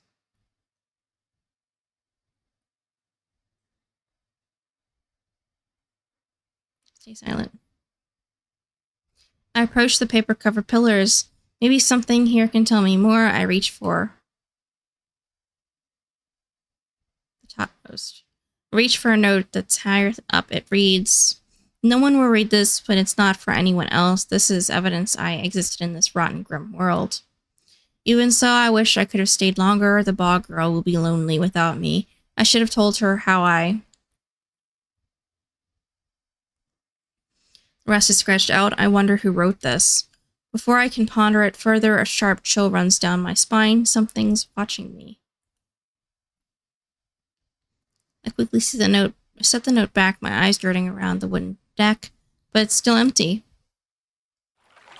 Finally, I look toward the sea spring. That stillness hides something deeper, something wrong. And familiar. Hey. Spin around and come face to face with a pack of soulless.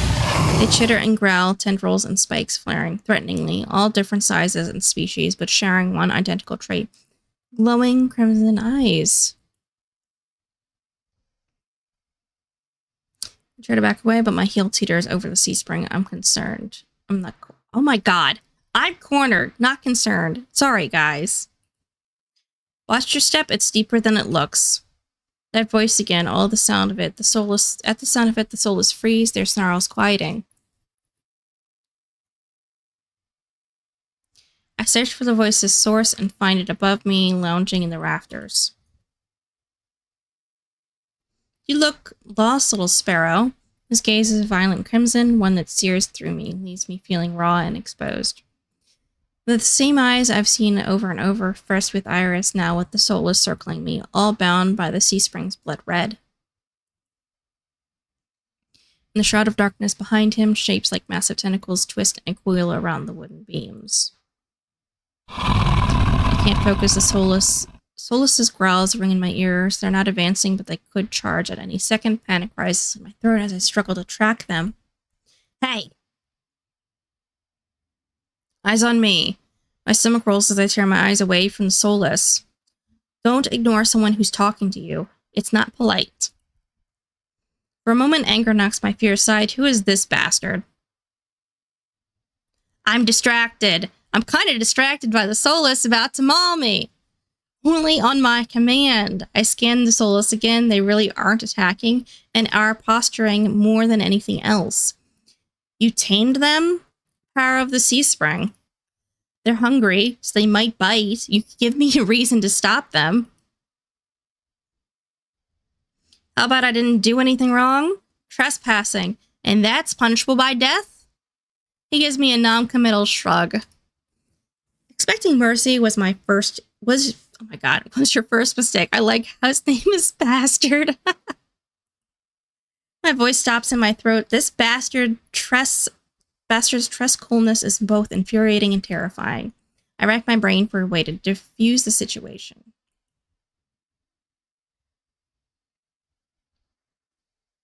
I need help. Okay, fine. I need help. I thought the sea spring could cure me somehow.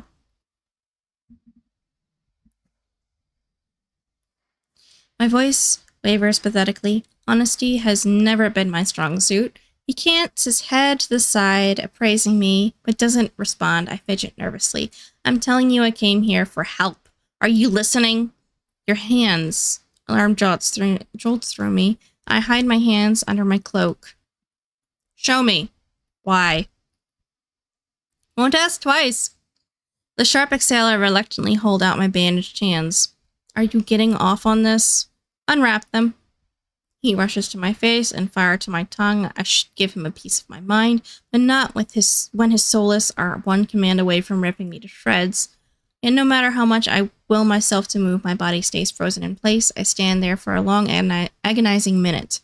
My hands are trembling when I finally raise them. I know the skin beneath the wrappings are all too well the hideous, unnatural flesh I've grown to despise. Grip the edge of the bandages. Stop.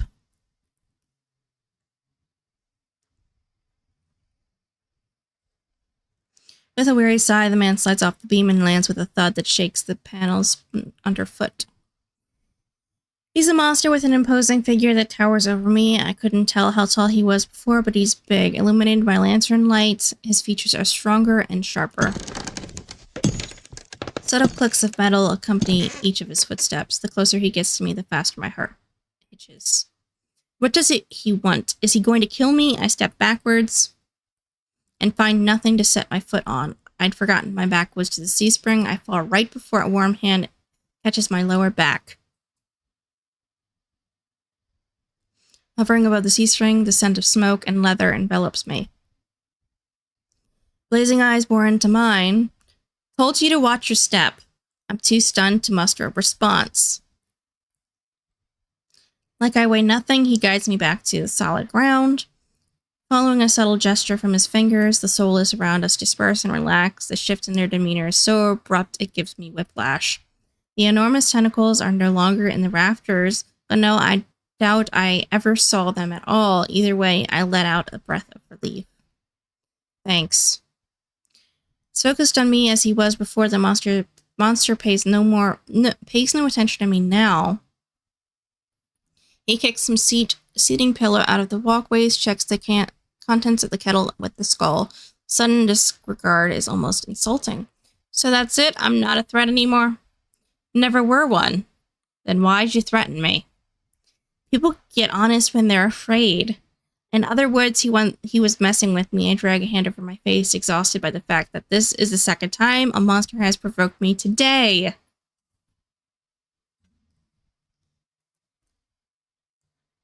You're Ice, aren't you? Ice? Ace?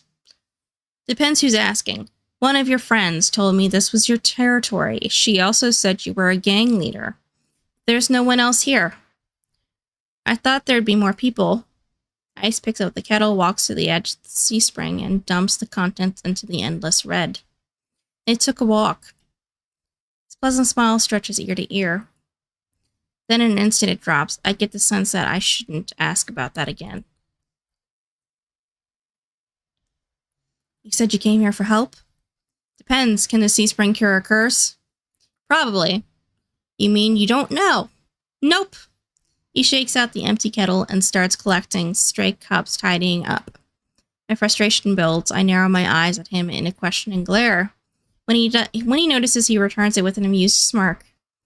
Are you being irritating on purpose? Listen, Sparrow, the C-spring can cure anything. Nothing stopping you from trying it yourself. What do I have to do? Drink. I have to drink from the C-spring. My eye glides to the blood-like pool beside us. The idea of ingesting liquid makes my gut churn. Is there any price? Is there a price, goodness? Always. He taps his temple with a finger. You lose it a little bit. That's it. Might have already beaten it to the punch. My humor earns me an amused, fanged grin. This is a little different. When you drink from the C-spring, you forget who you are. Your mind combines with everyone who ever drank before. Humans, monsters, soulless, one big happy family in your head. My blood runs cold. I've heard of these before.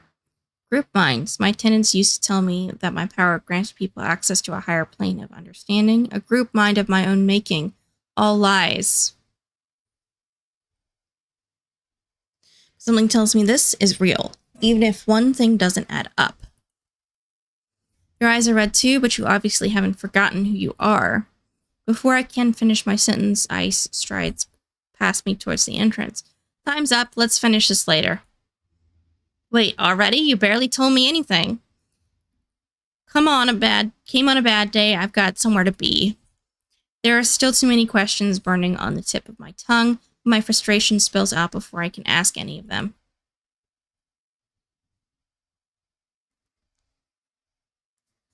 I was told to come here for help, but instead I get threatened and kicked out?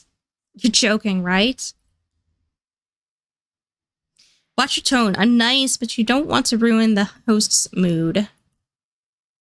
My skin prickles. The feeling of being watched washes over me again. My eyes turn back over to the C-spring. A lone ripple dances on the quiet surface. I take Ice's advice and clamp my mouth shut. Ice approaches a nearby soulless, a lanky dog-like one with 6 legs and a crown of tendrils.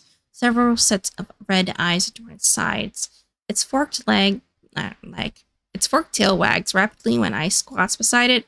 He runs his fingers through the tendrils, scratching its chin and patting its head.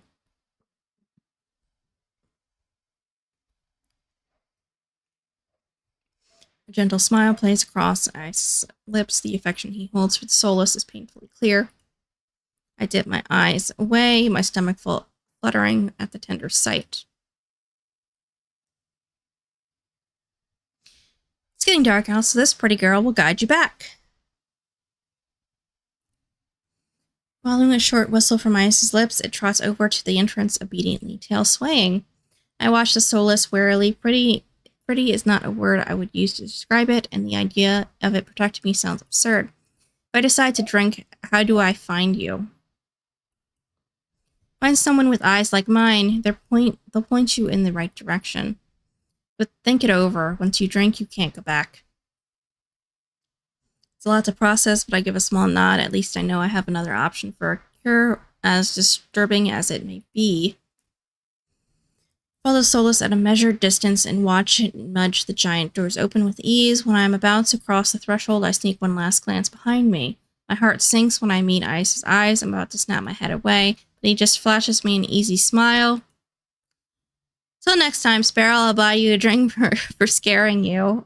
I don't trust myself to do anything but respond with another curt nod.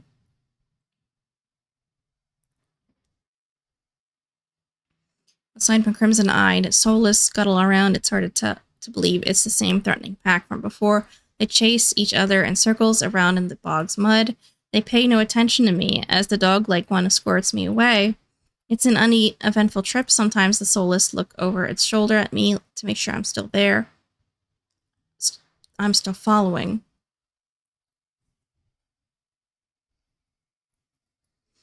Dust darkens the sky by the time we reach the city. I can't sense that massive heartbeat anymore. Maybe it was all in my head. The soulless sits canting its head at me with familiar crimson eyes.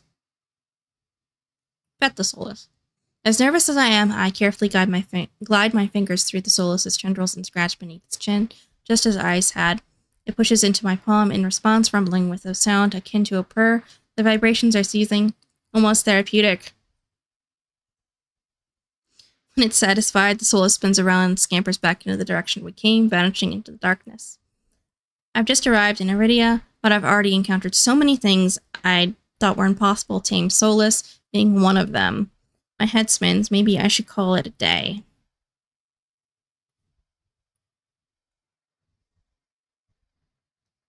Nightfall creeps across the streets of Iridia. The city labyrinth, even in daytime, has now become a warren of treacherous alleyways. The streets are completely deserted. If I hadn't been here earlier, I would have thought this part of the city abandoned. My steps slow when I hear rustling in the dark. I strain my ears, but everything is still. Is the silence playing tricks on me? Something is wrong. Fine hairs in the back of my neck prickle, a version of discomfort running down my spine. Something is wrong. My eyes dart from one side of the street to the other, searching for movement, but the shadows are deep and dark as pools of ink. I can't stay here. I need to reach a busier part of the city. Drawing my cloak tighter around my body, I hurry.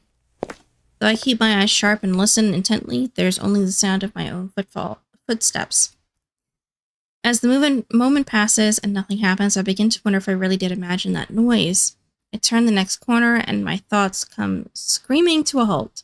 My head spins at the world, blurring as adrenaline rushes through my veins. Only one thing is clear amidst the haze. The soulless that attacked the caravan is crouched over a dark and distinct shape, a body. A garland of intestines spill from pallid flesh, blood gouts the cobblestones. Holding my breath, I take a step backward. When the wet, slurping sounds don't abate, I take another, then another. Then a shard of glass crunches under my heel. The world slows to a crawl as the soulless raises its head, blood dripping from its tendrils, every single one of its bulging eyes fixed unblinkingly on me. It's really a year. It's come back for me. Run! I'm off like a shot, running for my life through the darkened streets. Behind me, a piercing bay splits the silence, and heavy footfalls pound after me. My heart thunders in my chest. I take turns at random, trying to lose the soulless in the maze of streets, but I can't seem to shake it. I can hear it breathing now, a wet, fluttering, rasping growl. Oh my god, a wet, fluttering rasp growing closer and closer. The The same claw that severed my arms swipe out, I duck safe by pure reflex and skid around the corner only to freeze. A wall twice as high as me bars my way, a dead end. Behind me the soulless looms. It's enormous, taking up nearly the entire width of the alleyway. Its long claw-tipped limbs give it the advantage of reach. Try to escape. As the soulless prowls closer, my eyes dart from side to side, looking for an escape. The soulless is blocking the obvious way out, but right behind me there is a rickety door that must lead into the adjoining building. If I can get inside, the soulless' size will hinder any attempt to pursue me. I whirl, grabbing at the handle. It turns completely. The hinges creak as I push, and I feel a flash of hope before a weight hits the door from the other side and slams it shut. The click of the lock turning is grimly final. In this wretched world, few people will stick their neck out to help their own flesh and blood, never mind a stranger. Soulless gives a rasping hiss. It's the only warning I get before it lunges for me with a flash of claws. I hurl myself to the side, but the slick cobblestones betray me. I fall sprawling over the rough stone. As the soulless looms over me, I scramble away from it until my back hits the wall. There's nowhere left to go. It descends on me for the kill.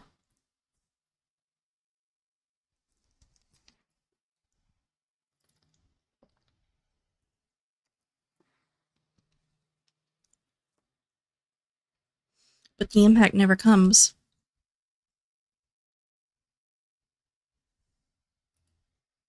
I rarely crack one eye open, then the other, not sure whether I should believe what I'm seeing. A hooded figure crouches in front of me, one blood-stained hand outstretched. Moonlight silvers the edge of their silhouette knife. Good lord. Silvers the edge of their stiletto knife. Ah! Their face and hands are splattered with blood and the soulless. My eyes dart past my unexpected rescuer to the shapen form behind them. A soulless with many eyes, once restless and vibrant, now look dull and waxy. A red pool spreads slowly from under its body.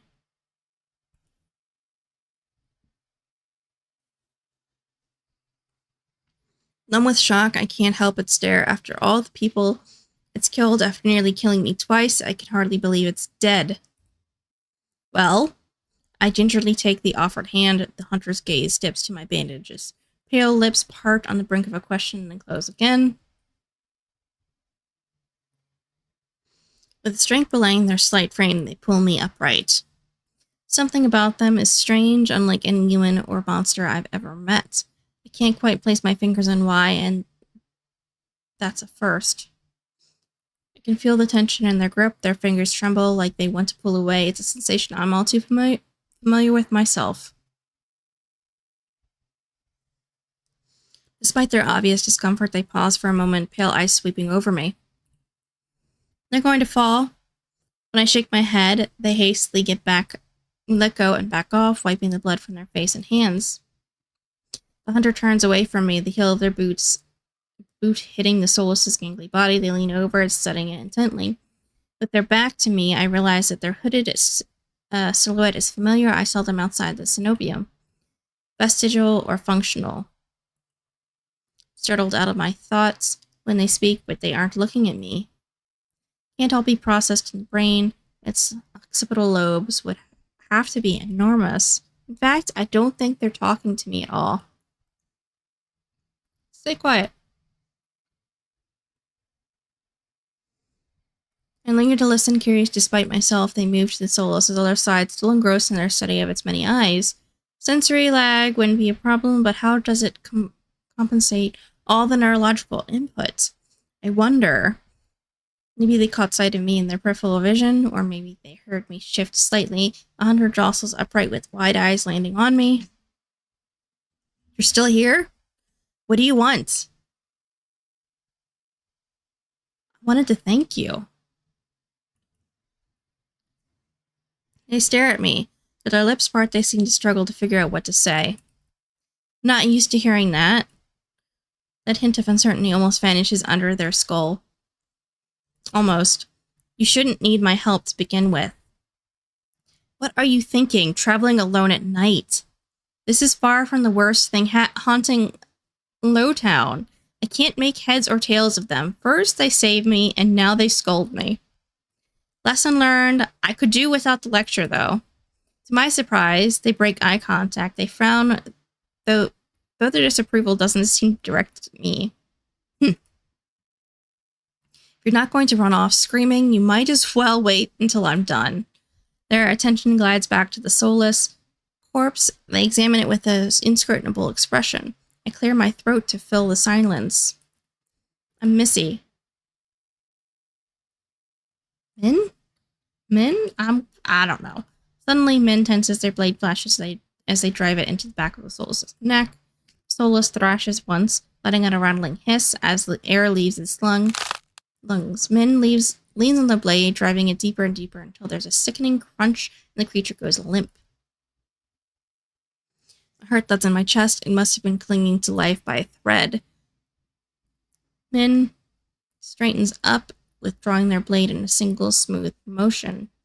Better to put wretched things like this out of their misery.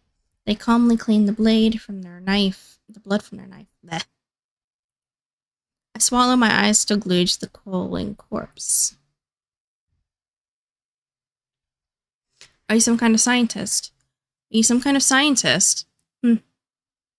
Min stops mid-motion, lifting their head to stare at me. You knew exactly where to strike. Have you studied anatomy or medicine? Not quite. Why is a soulless inside the city? Min looks at me, eyes searching before realization dawns. You're new here. There's no walls around the city. Souls can come and go as they please until someone is contracted to stop them. The Cenobium's patrols don't bother to protect Lowtown, not anymore. Let me guess, you're not a fan of the Cenobium. I wouldn't go that far. Either way, it looks like I owe you. Min's brow abruptly furrows, and they sheath their blade, motioning for me to follow. It's not safe here. The vultures can smell death. I'm not quite sure what they mean, but I don't want to stay lost in this city. I trail behind them as they stride down the street. If it's so dangerous, then why are you helping me? I came from the bounty on that soulless, and you were in the way. Not killing you isn't the same as helping. Don't count on being so lucky again, or you'll be dead by sunrise. Their answer is stingingly harsh. I just need to find my lodgings. I hold my hands up, trying to forestall any more snippy comments. All right, I get it. I'd love to get out of your way, but I'm sort of lost. I just need directions back to my lodgings. Their brow furrows slightly, they open their mouth, and for a moment I could swear they look regretful. They sigh and shake their head. It's too dangerous at this hour. I'll take you to wherever you're staying. I wasn't expecting to get directions given their attitude. When they realize I'm staring, they look away with a huff. It'll be faster, that's all. I have a room at the Wet Wick. At the name, Min's face falls. That gaudy cesspit? Not a fan? It's full of drunks and idiots. What do you think? True, it doesn't seem like their kind of place. Well, that's where I'm staying. Are you taking back your offer? Min exhales sharply and shakes their head. This way. Min's route is completely different from my slow early morning meandering. Their steps are swift and sure even though all the streets blur together in the dark. You know the city pretty well. I grew up here. I think that's the first thing they've told me voluntarily since we met. Was it always like this? His gaze wanders, dragging along the dingy buildings. I struggle to decipher their expression. Regrets? No, Iridia was never perfect, but it used to be a place worth living in. Can't make heads or tails of Min's answer. Iridia is the last bastion of humanity in this wasteland. Where else is worth living? The Wet Wick is not much further now. In no time at all, the shadowy alleys of Lowtown give way to brightly lit avenues and crowds of lively people. Fucking hell. It's as if half of the city has poured into the Amaryllis district's colorful streets, laughter, clinking glasses, and music assault my ears from every direction. And most of the noise comes from the wet wick. Its doors hung open wide. Bright lanterns frame a tall and familiar figure. Hi, Doc. Missy and Min, I see. It's hard to say which of us is more surprised. You know each other. Min is a freelancer who has done a few errands for me. They are quite reliable. Though I can't say I remember you ever escorting travelers. Missy nearly walked into the jaws of a soulless. I thought bringing her here would be less trouble.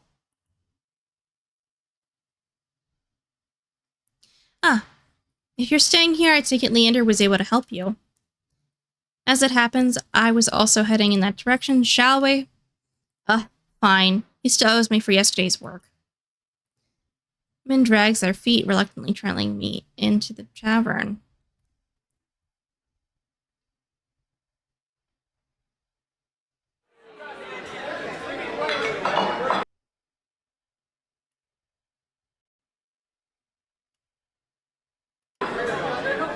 As soon as the doors open, a wave of sticky heat rolls over me. In the hours since I left, the wick has grown suffocatingly crowded. Chris stands a head taller than most, even so I nearly lose sight of him amid the sea of swarming bodies. Pardon me.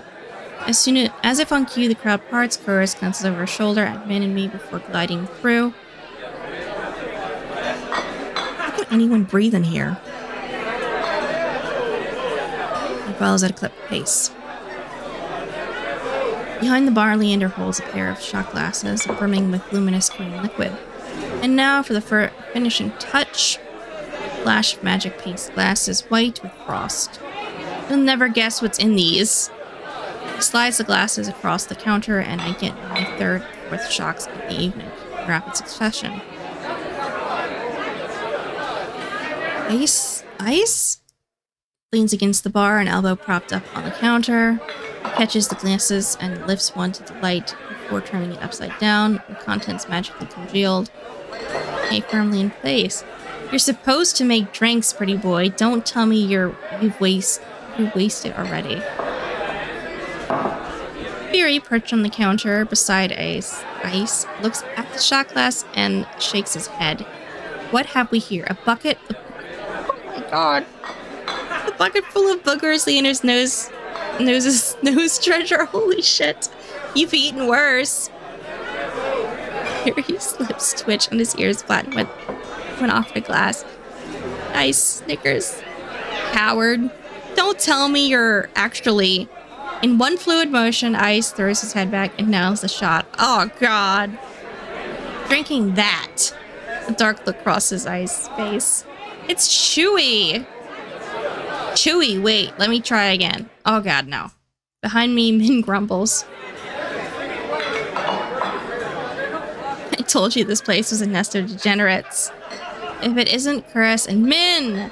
At the sound of Leander's voice, Min's pale eyes grow wide. They look ready to bolt, unlike Chris set until Chris sets a hand on their shoulder. This will not take long, I promise. Min's eyes dart from Chris's hand to his face, then soften. Fine, you first. While they step forward, I linger behind, struck by the sudden revelation. All of the people I've met today know each other. Good evening, Leander, Ice. And another drinking competition, I presume. Is it even evening already? Just some friendly rivalry doctrine made to be alarmed. Curris acknowledges Leander and Ice with a slight nod, ignoring Veery entirely, not that Veery seems to mind. He tilts his head, lips curving into an impish smile, when he spots Min brooding behind Chris. I almost didn't see you there, Min. Looking for your booster seat? Oh, you ass. Min pushes their hood back and levels Veery with a cool look. I thought pets weren't allowed in here. Veery's eyes narrow.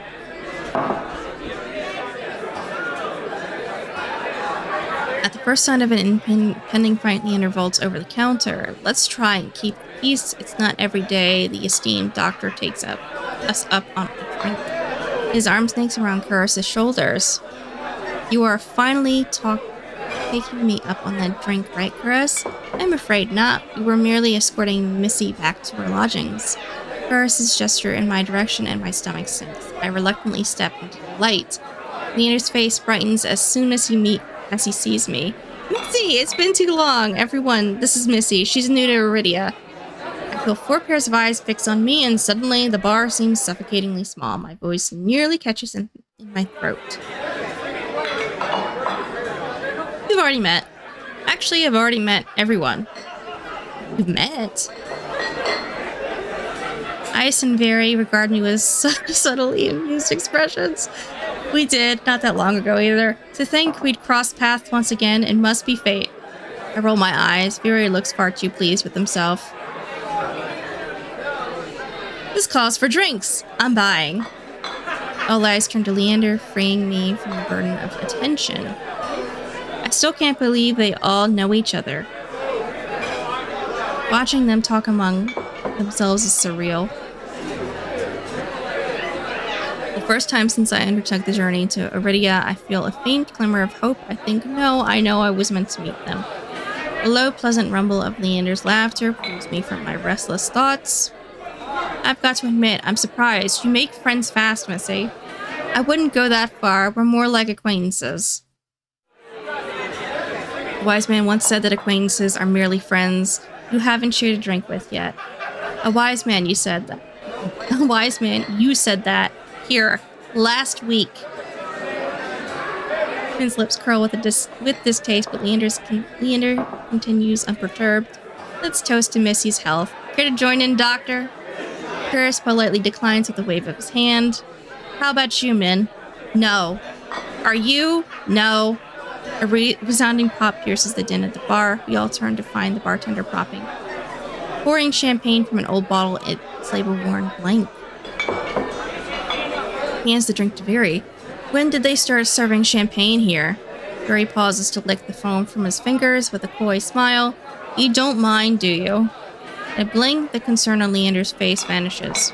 No, be my guest. While chuckling, Leander shoots the bartender a questioning look. Completely disinterested in his company, Ice chances his head at me with a light smile. How about you, Sparrow? I did say I'd buy you a drink. No, my treat. Ice regards Leander over the rim of his glass. In the dim light, the glint in his eyes looks downright dangerous. What'll it be, Missy? Fuck it. If I'm gonna die or get drunk or whatever else, I'll take the drink. I'll take that drink. I'll take you up on that drink as long as it's not one of those green shots. Don't knock them till you've tried them. They taste better than they look. Somehow I doubt that, but I hold my tongue. Ben and Curtis drift toward one end of the bar. Both seem eager to leave at a moment's notice, and neither has ordered anything. Ice and Vera linger. Several glasses stand empty between them, and the two show no signs of slowing down.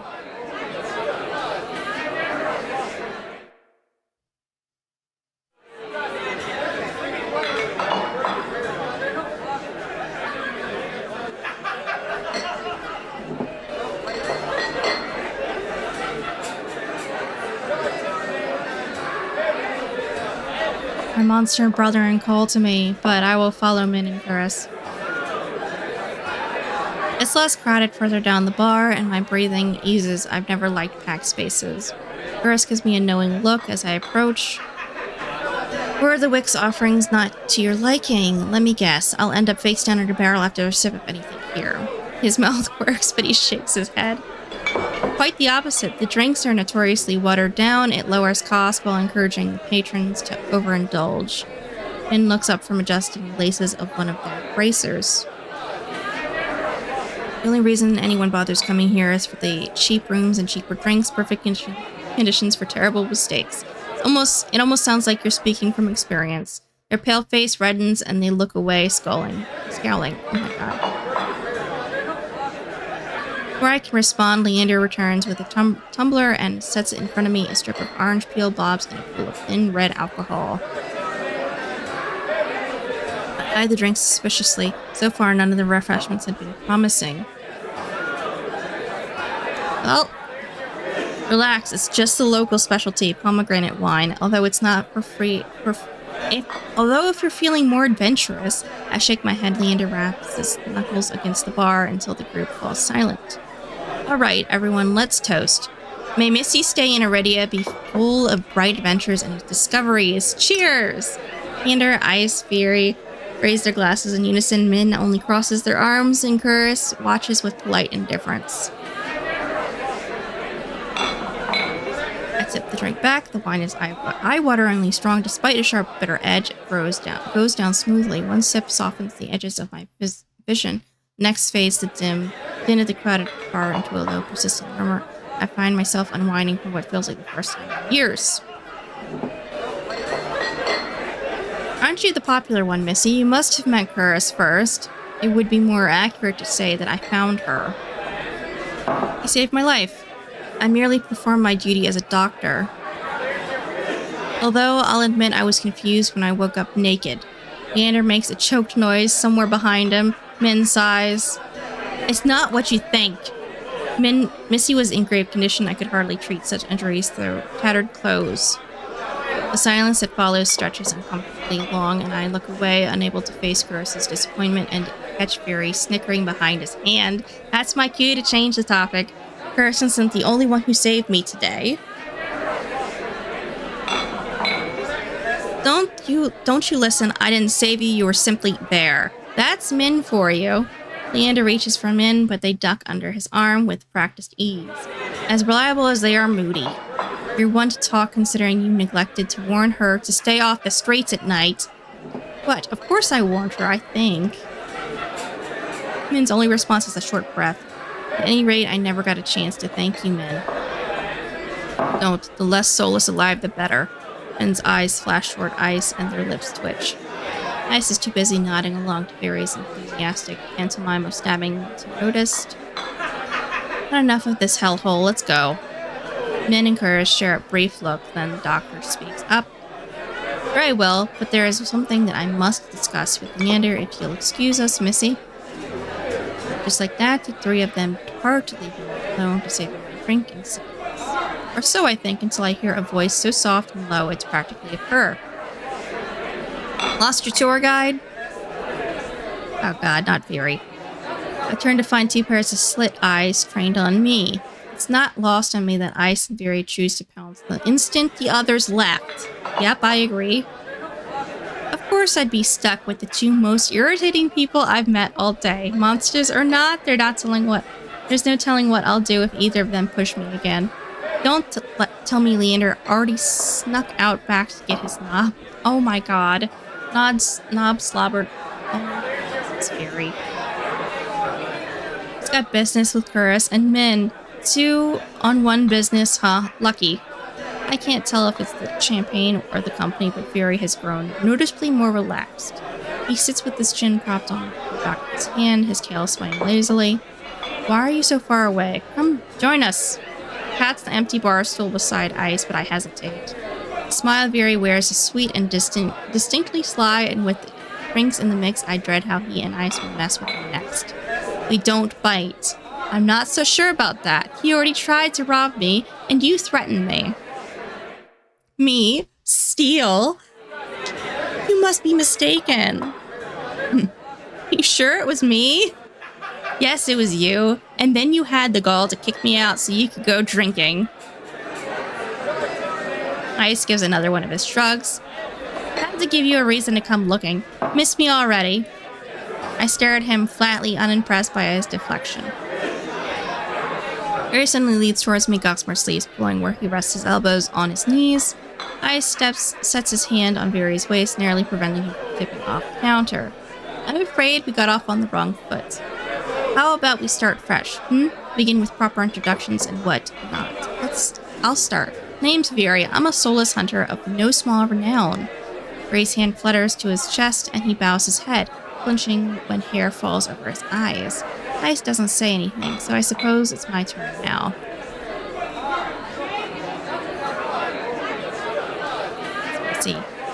It's Missy. Fury considers me for a long moment, his tail idly swaying behind him. He knocks back at the rest of his champagne. It's a pleasure to formally meet you, Missy. He says my name slowly and deliberately, savoring every syllable, a tingle of tingle jumps down my spine. I quickly turn my gaze away. Ice smirks at my reaction. Is something funny?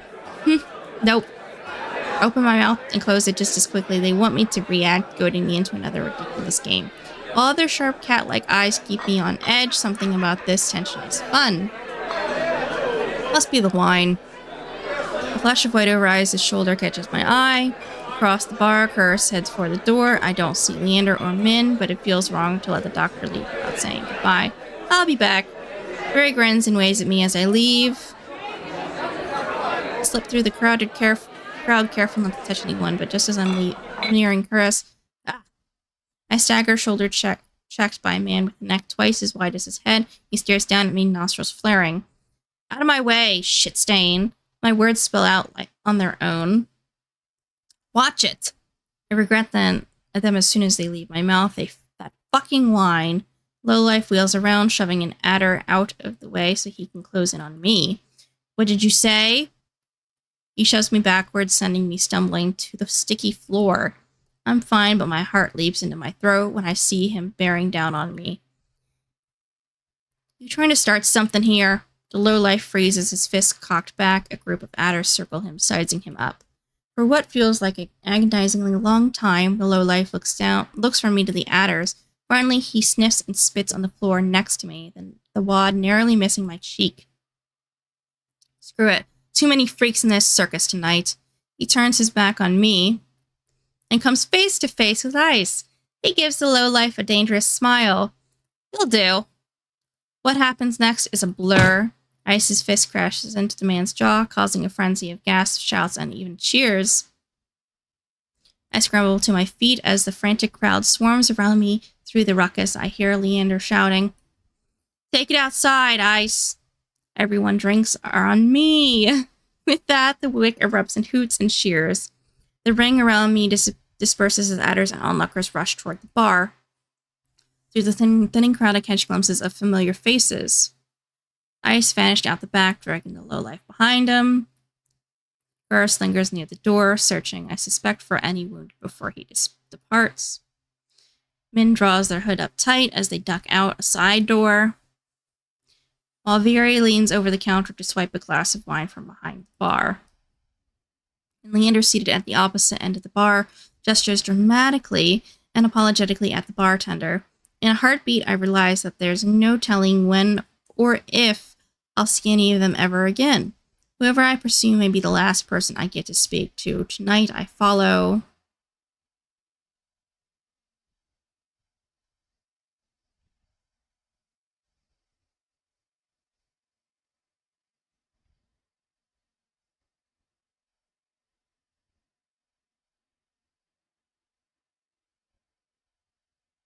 Fuck it, we're going with Demon Boy. Ice.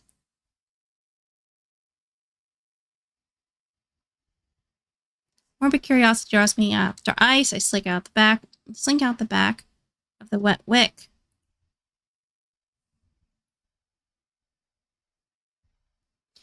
The alley is dead silent, not really what I expected from a fight. A dull crunch reaches my ears, and I thought I'd peer around the corner of the building, careful to keep hidden. Dark glistening red coats the ground, spidering down shallow ridges in the cobblestone. It guides my eyes to a cloud spotty across from me.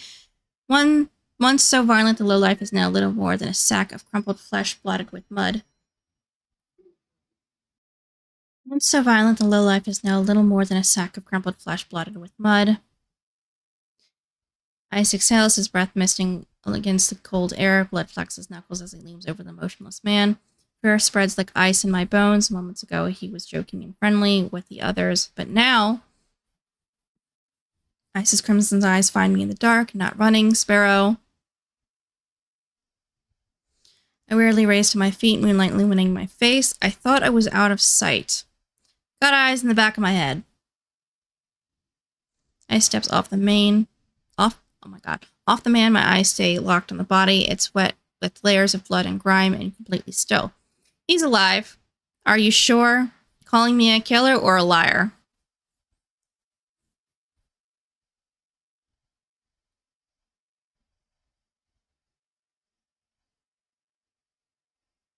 Liar. Liar, which I guess would make you a killer too. In that case, he's dead. I squint and Ice smirks back. Don't believe me. To be honest, it's hard to believe anything coming out of your mouth. I'm a liar after all. Ice tries to rub his reddened knuckles clean, but ends up smearing the blood around more. I keep making bad impressions on you. I didn't know you cared about my opinion. Just prefer you didn't piss yourself when we talk. Annoyance bowls in my chest. Well, I'm not pissing myself, even with your bad impressions. Like the first time we met, Ice chips away at my fear, replacing it with irritation instead. He kneels beside the lowlife and frisks him. I can't help but wonder if the crime was worth the punishment, but I hold my tongue.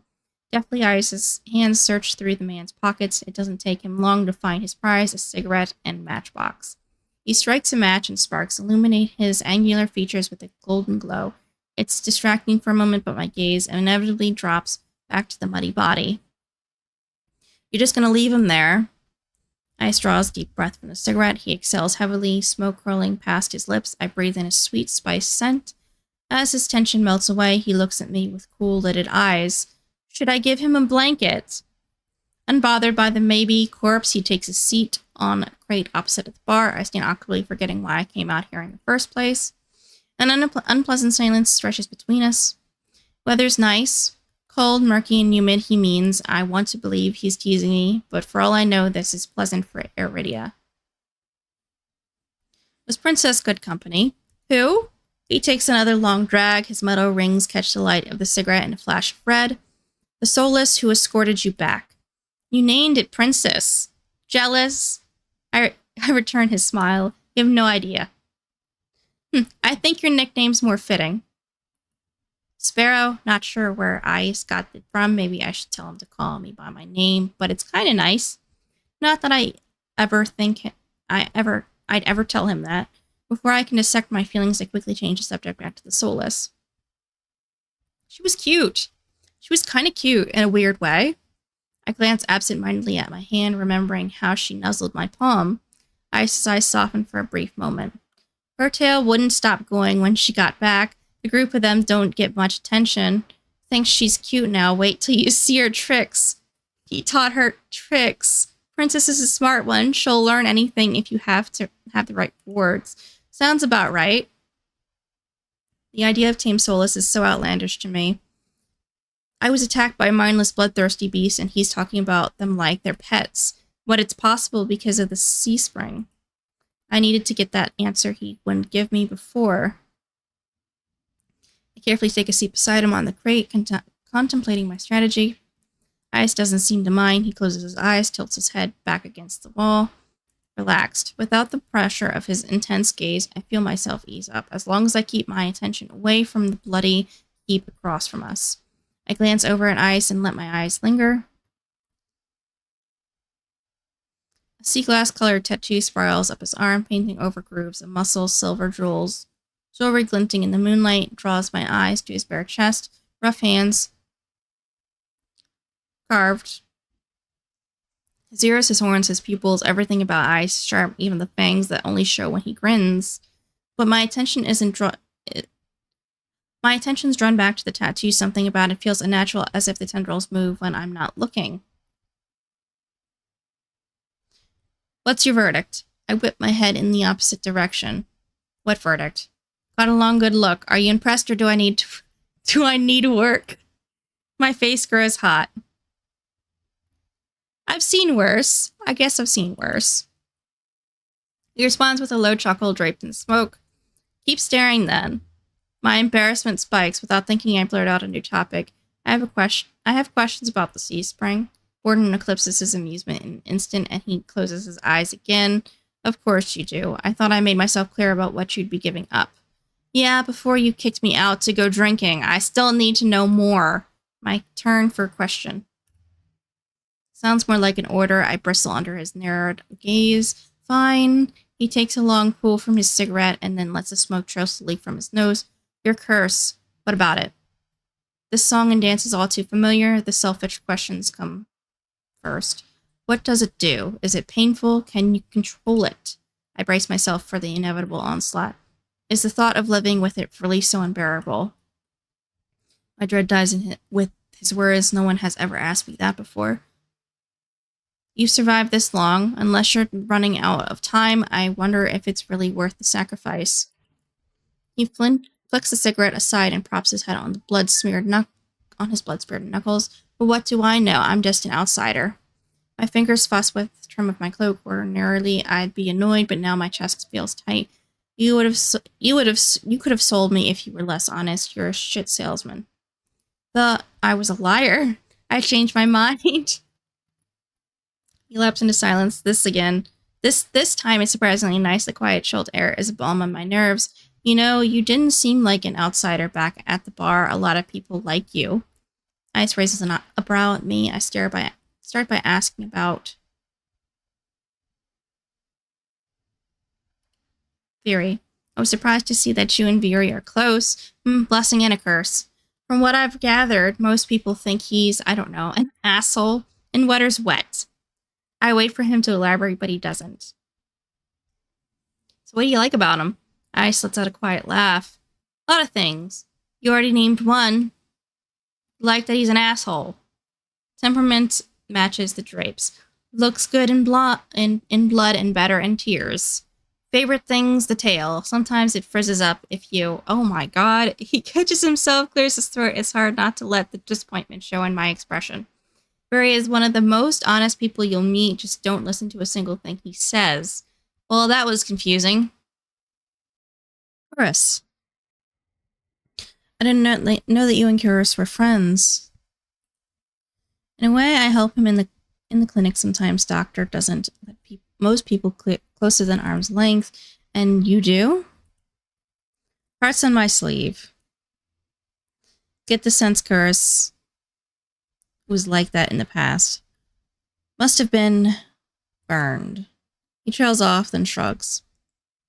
He opens up in his own ways, if relaxed enough.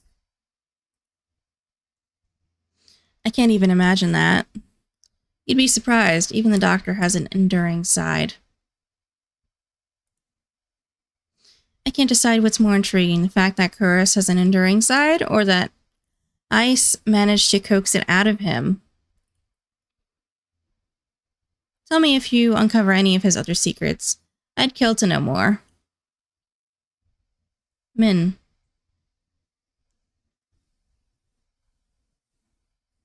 Maybe Min doesn't necessarily like you, but they definitely pay attention to you. Ice's exasperated reaction takes me off guard. He growls, pinches the bridge of his nose. I make enemies as easily as I breathe, Sparrow. Doesn't bother me. But that dove's got it out for... Oh my god. But that dove's got it out for me for no reason. Maybe they're unsettled by the sea spring? It's not about that. Goes without saying that they've got some issues. Don't think they understand that you catch more flies with honey than vinegar. Honey has left a bad taste in my mouth in the past. It could be the same for them. At least you're capable of conversation. That's true. Do me a favor and teach the dove some manners. Thought they'd lay off eventually if I didn't bite. Hasn't happened yet. I briefly considered the possibility that Min wants to get bitten, but I'm not about to propose that. Yeah, not a good idea. Leander. You and Leander clearly get along well. You like Leander. Doesn't everyone? He's helped me a lot since I arrived in Iridia. He even got me a free room at the Wet Wick. His charm has gotten him far, but for a leader, he sure likes it when others take charge. Part of me desperately wants to ask what he means, but Ice continues before I get the chance. Surprised we get along? I thought you'd be at each other's throats, not drinking buddies. The smile is easy, but there's a dangerous edge to it. Leander's done a good job for a human. Naturally, there will come a time when his resolve will be tested. Same could be said for anyone in this plane or the next. As for my resolve, stick around in Iridia long enough and you'll find out. I nod slowly. I can't decide if that's a promise or a threat. Got any more observations, Sparrow? My main point, speaking from experience, is that being an outsider usually means you don't have friends. I don't. I level him with a tired look. Fine, I'll confess. I have one friend. Don't say yourself. Gordius? As soon as he says the name, a thick wave of unease runs through me, the same sensation I felt at the Sea Spring and the outskirts. Then as quickly as the sick feeling hits, it dissipates, leaving me eerily numb to the prickling cold. Who's that? A friend. It lives in my head. It lives in your head? Ice taps his temple with a finger. Right here. Scared you off yet? That'd be the third bad impression I've made on you today. I'm stunned for a long moment, processing what he just told me. Then I burst into a fit of laughter. You're serious. Ice grins wide enough to flash his fangs. Deadly. It sounds so fucking absurd, especially on top of everything I've gone through in the past 2 days. It feels like I'm living a fever dream. I've come close to death more times than I can count. I've encountered tame soulless and a horrifying group mind. Now I'm supposed to believe that there's someone living inside Ice's head. Oh, I believe him. There are tears in my eyes by the time I rein myself in. Ice waits patiently, lips quirked in amusement. Sorry, I didn't mean to laugh. Just made it sound so normal. The tension that wound my shoulders so tightly has melted away. For the first time in a long time, I don't feel like I'm bracing to break. I feel like I can breathe. Dukas! Dukas? Yeah, I think it's Dukas. Where in the rat's ass are you? A shout cracks the spell. Raucous, gruff shouts echo down the street, followed by the thunder of heavy boots sloshing through mud. The voices share the lowlife's account, the same lowlife who's still maybe dead, lying bloodied across from us. I nearly forgot about him. I jump to my feet as their voices get louder. They're closing in quick. Ice is pulling me by the wrist out of the alley, away from the beaming moonlight.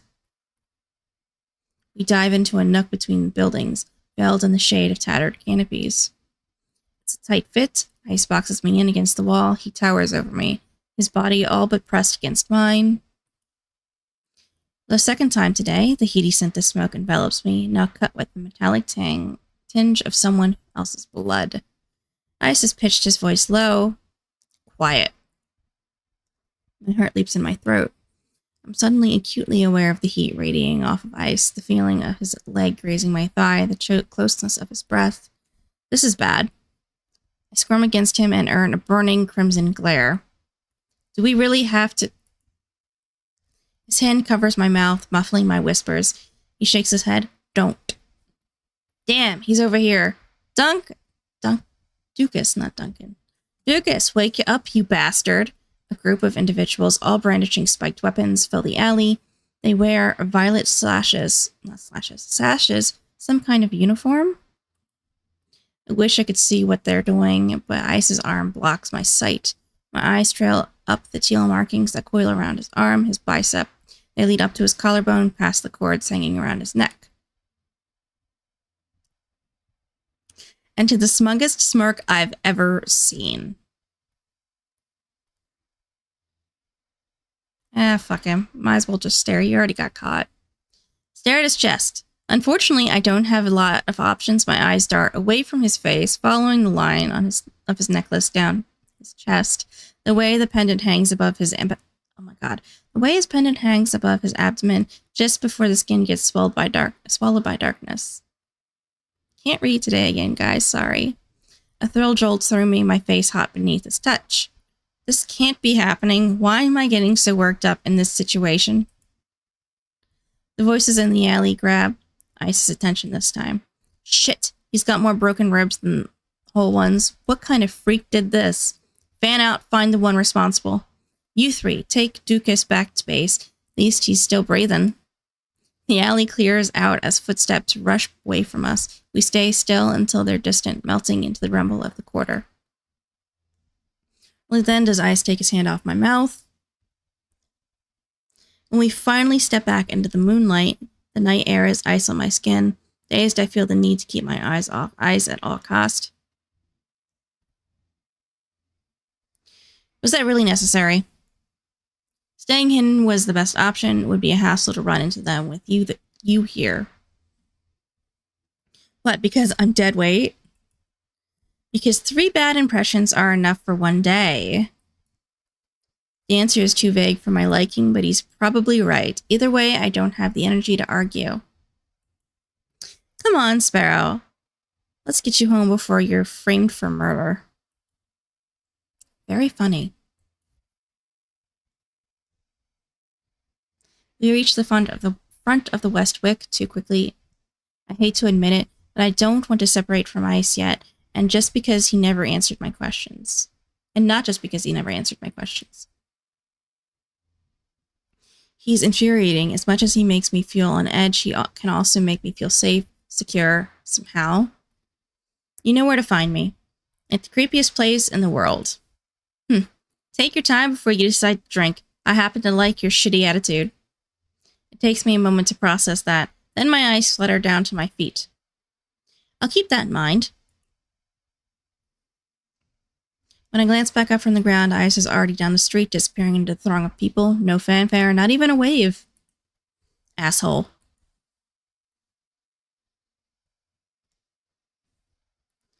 Choose your fate.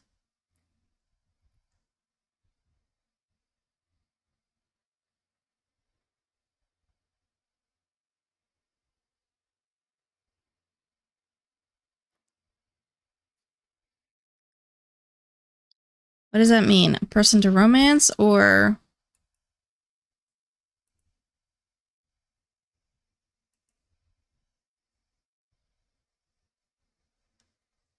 What does that mean?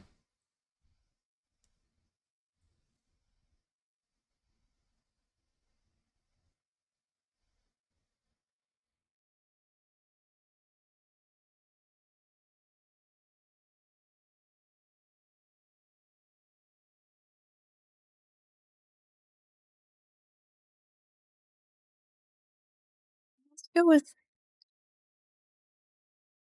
the Demon Renegade. The guy I was just talking to. An intimidating yet laid-back outsider. Ice presides over a sea spring with an unnerving power as he offers you a miracle, but the price means submitting yourself to the horrifying presence at the heart of the spring. We gaze into the abyss for answers, even at the risk of losing yourself. Let's try it. See what happens. Oh, you tricked me!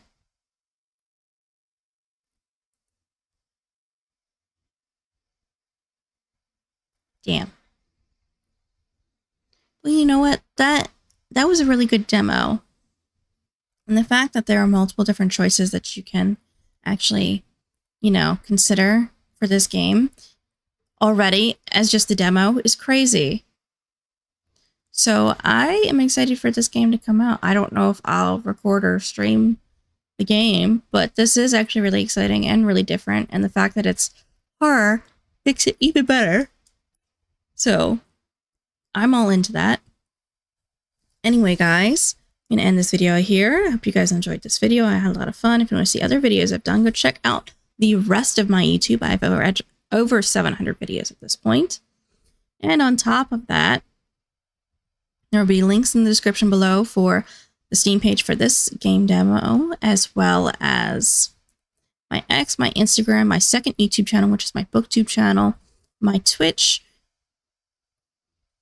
Guys, don't forget to like, subscribe, follow, do whatever the hell it is you guys want to do, and click the notification bell if you're interested. And with that, I hope you guys have a good day or night wherever you are. I'll see you guys real soon. Bye!